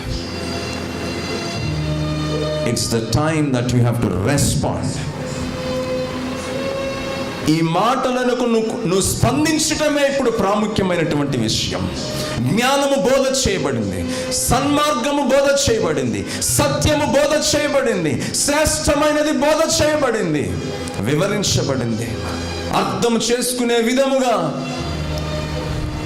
ప్రభు మనతో మాట్లాడాడు. మీరు బుద్ధి జ్ఞానము లేని కంచెర గాడిద లాంటి వారు కారు అని దేవుడు మాట్లాడుతున్నాడు. మీరు అలా ఉండాల్సిన అవసరం మీకు లేదు. మీకు తెలివిని, జ్ఞానాన్ని, వివేకమును మీకు ఇచ్చాను. ఆలోచన చేయండి. చెప్పబడిన సంగతులను మీరు పరిశీలించండి. ప్రభుకి స్పందించండి. ఈ మాటలకు స్పందించండి. ఆయన కోరుకునే స్పందన ఏంటో తెలుసా? It's your life being given to God. మీ జీవితము దేవునికి అర్పించబడటమే ఆయన కోరుకునేటువంటి మీ దగ్గర నుంచి శ్రేష్టమైన స్పందన. Are you ready to give your life to God? Are you ready to give your thoughts to God? దేవునికి మీ ఆలోచనలు, మీ జీవితము, మీ తలంపులు, మీ చిత్తము, whatever you have planned until now for your life, నీ జీవితం కొరకు ఏది నువ్వు ప్రణాళిక వేసుకున్నావో అది ఎంత వ్యర్థమైనదో నువ్వు ఆలోచన చేసావా? ఇప్పటి వరకు నువ్వు ఆలోచన చేయడానికి ఈ శ్రేష్టమైన మాటలు నీ కొరకు వినిపించబడ్డాయి. విజయము పొందుకోలేకపోవడానికి కారణము నీకు వివరించబడింది. Give your life to God, give your self to God. దేవునికి నిన్ను నువ్వు అర్పించుకో. తప్పక నీ సమర్పణను, నీ తీర్మానమును నా దేవుడు ఈ మధ్యాహ్న కాల సమయంలో అంగీకరించునుగాక. దీన దశలో ఉన్నటువంటి మనలను మన దేవుడు కనికరించునుగాక. మనం చేసుకున్న తీర్మానాలు మన దేవుడు మన పక్షమున నెరవేర్చునుగాక. మన మధ్యన చిన్నమ్మ గారు చెప్పబడినటువంటి వాక్య భాగం కొరకు ప్రార్థన చేస్తారు. ఎంత మంచి విషయాలు మాకు బోధించినందుకు వందనాలు. మమ్మల్ని ఎందుకు సృష్టించావు నాయన? మా జీవితంలో నాయన మొదట ఆదామును సృష్టించినప్పుడు ప్రభువా నాయన ఎలాంటి మేలు తన జీవితంలో ఇచ్చున్నావో మా అందరికీ ప్రభు అట్టి మేలు నీ రక్షణలోకి వచ్చిన తర్వాత మా అందరికీ నీ దయచేసి ఉన్నావని ప్రభా, ఆ మేళ్ళన్నీ మేము స్వతంత్రించుకోవాలని నీ ప్రేమను బట్టి అయ్యా నువ్వు ఇస్తున్న ఈ కృపలను బట్టి దేవానికి స్తోత్రాలు తెలియజేస్తున్నాం ప్రభా. నీ స్వరూపంలో ఉన్న మేము అయ్యా, నీ పోలికలో ఉన్న మేము ప్రభా నిన్ను పోలి జీవించాలని మాతో మాట్లాడినందుకు వందనాలు రాజా. నీకే స్తోత్రములు, వందనాలు ప్రభా. విశ్రాంతి దినమున ప్రభా నేను స్తుతించాలని నీ మందిరంలో నాయన మేము ఉండాలని ఆయన ప్రభా మీరు తెలియజేసిన రీతిని బట్టి నీకు స్తోత్రములు. మా జీవితంలో ప్రతి విషయంలో నాయన నీ అధికారానికి నాయన మేము చోటు ఇవ్వాలని, మా యొక్క అధికారం కాదు కానీ మా జీవితం పట్ల యేసయ్యా మీ అధికారం ఉండాలని, అదే రీతిగా ప్రభా నాయన తండ్రి మా జీవితంలో ప్రతి విషయంలో మేము ఎదురు చూచి నిరీక్షణ కలిగి నీ చిత్తము కోసమే మేము ప్రభా నిలబడాలని ఆయన ప్రభా నీ చిత్తమైనవి మాత్రమే మా జీవితంలో మేము పొందుకోవాలని ప్రభా మాకు తెలియజేసినందుకు వందనాలు. ఆయన పొందుకున్నప్పుడు ఎలాంటి మేలులు మేము అనుభవించాలి అనుభవించగలం. అలా కాకుండా మా చిత్తాన్ని నాయన మేము అనుసరించినప్పుడు ఎలాంటి నష్టాల్ని పొందుతారో కూడా మీరు తెలియజేసినందుకు నీకు వందనాలు చెల్లిస్తున్నాము రాజా.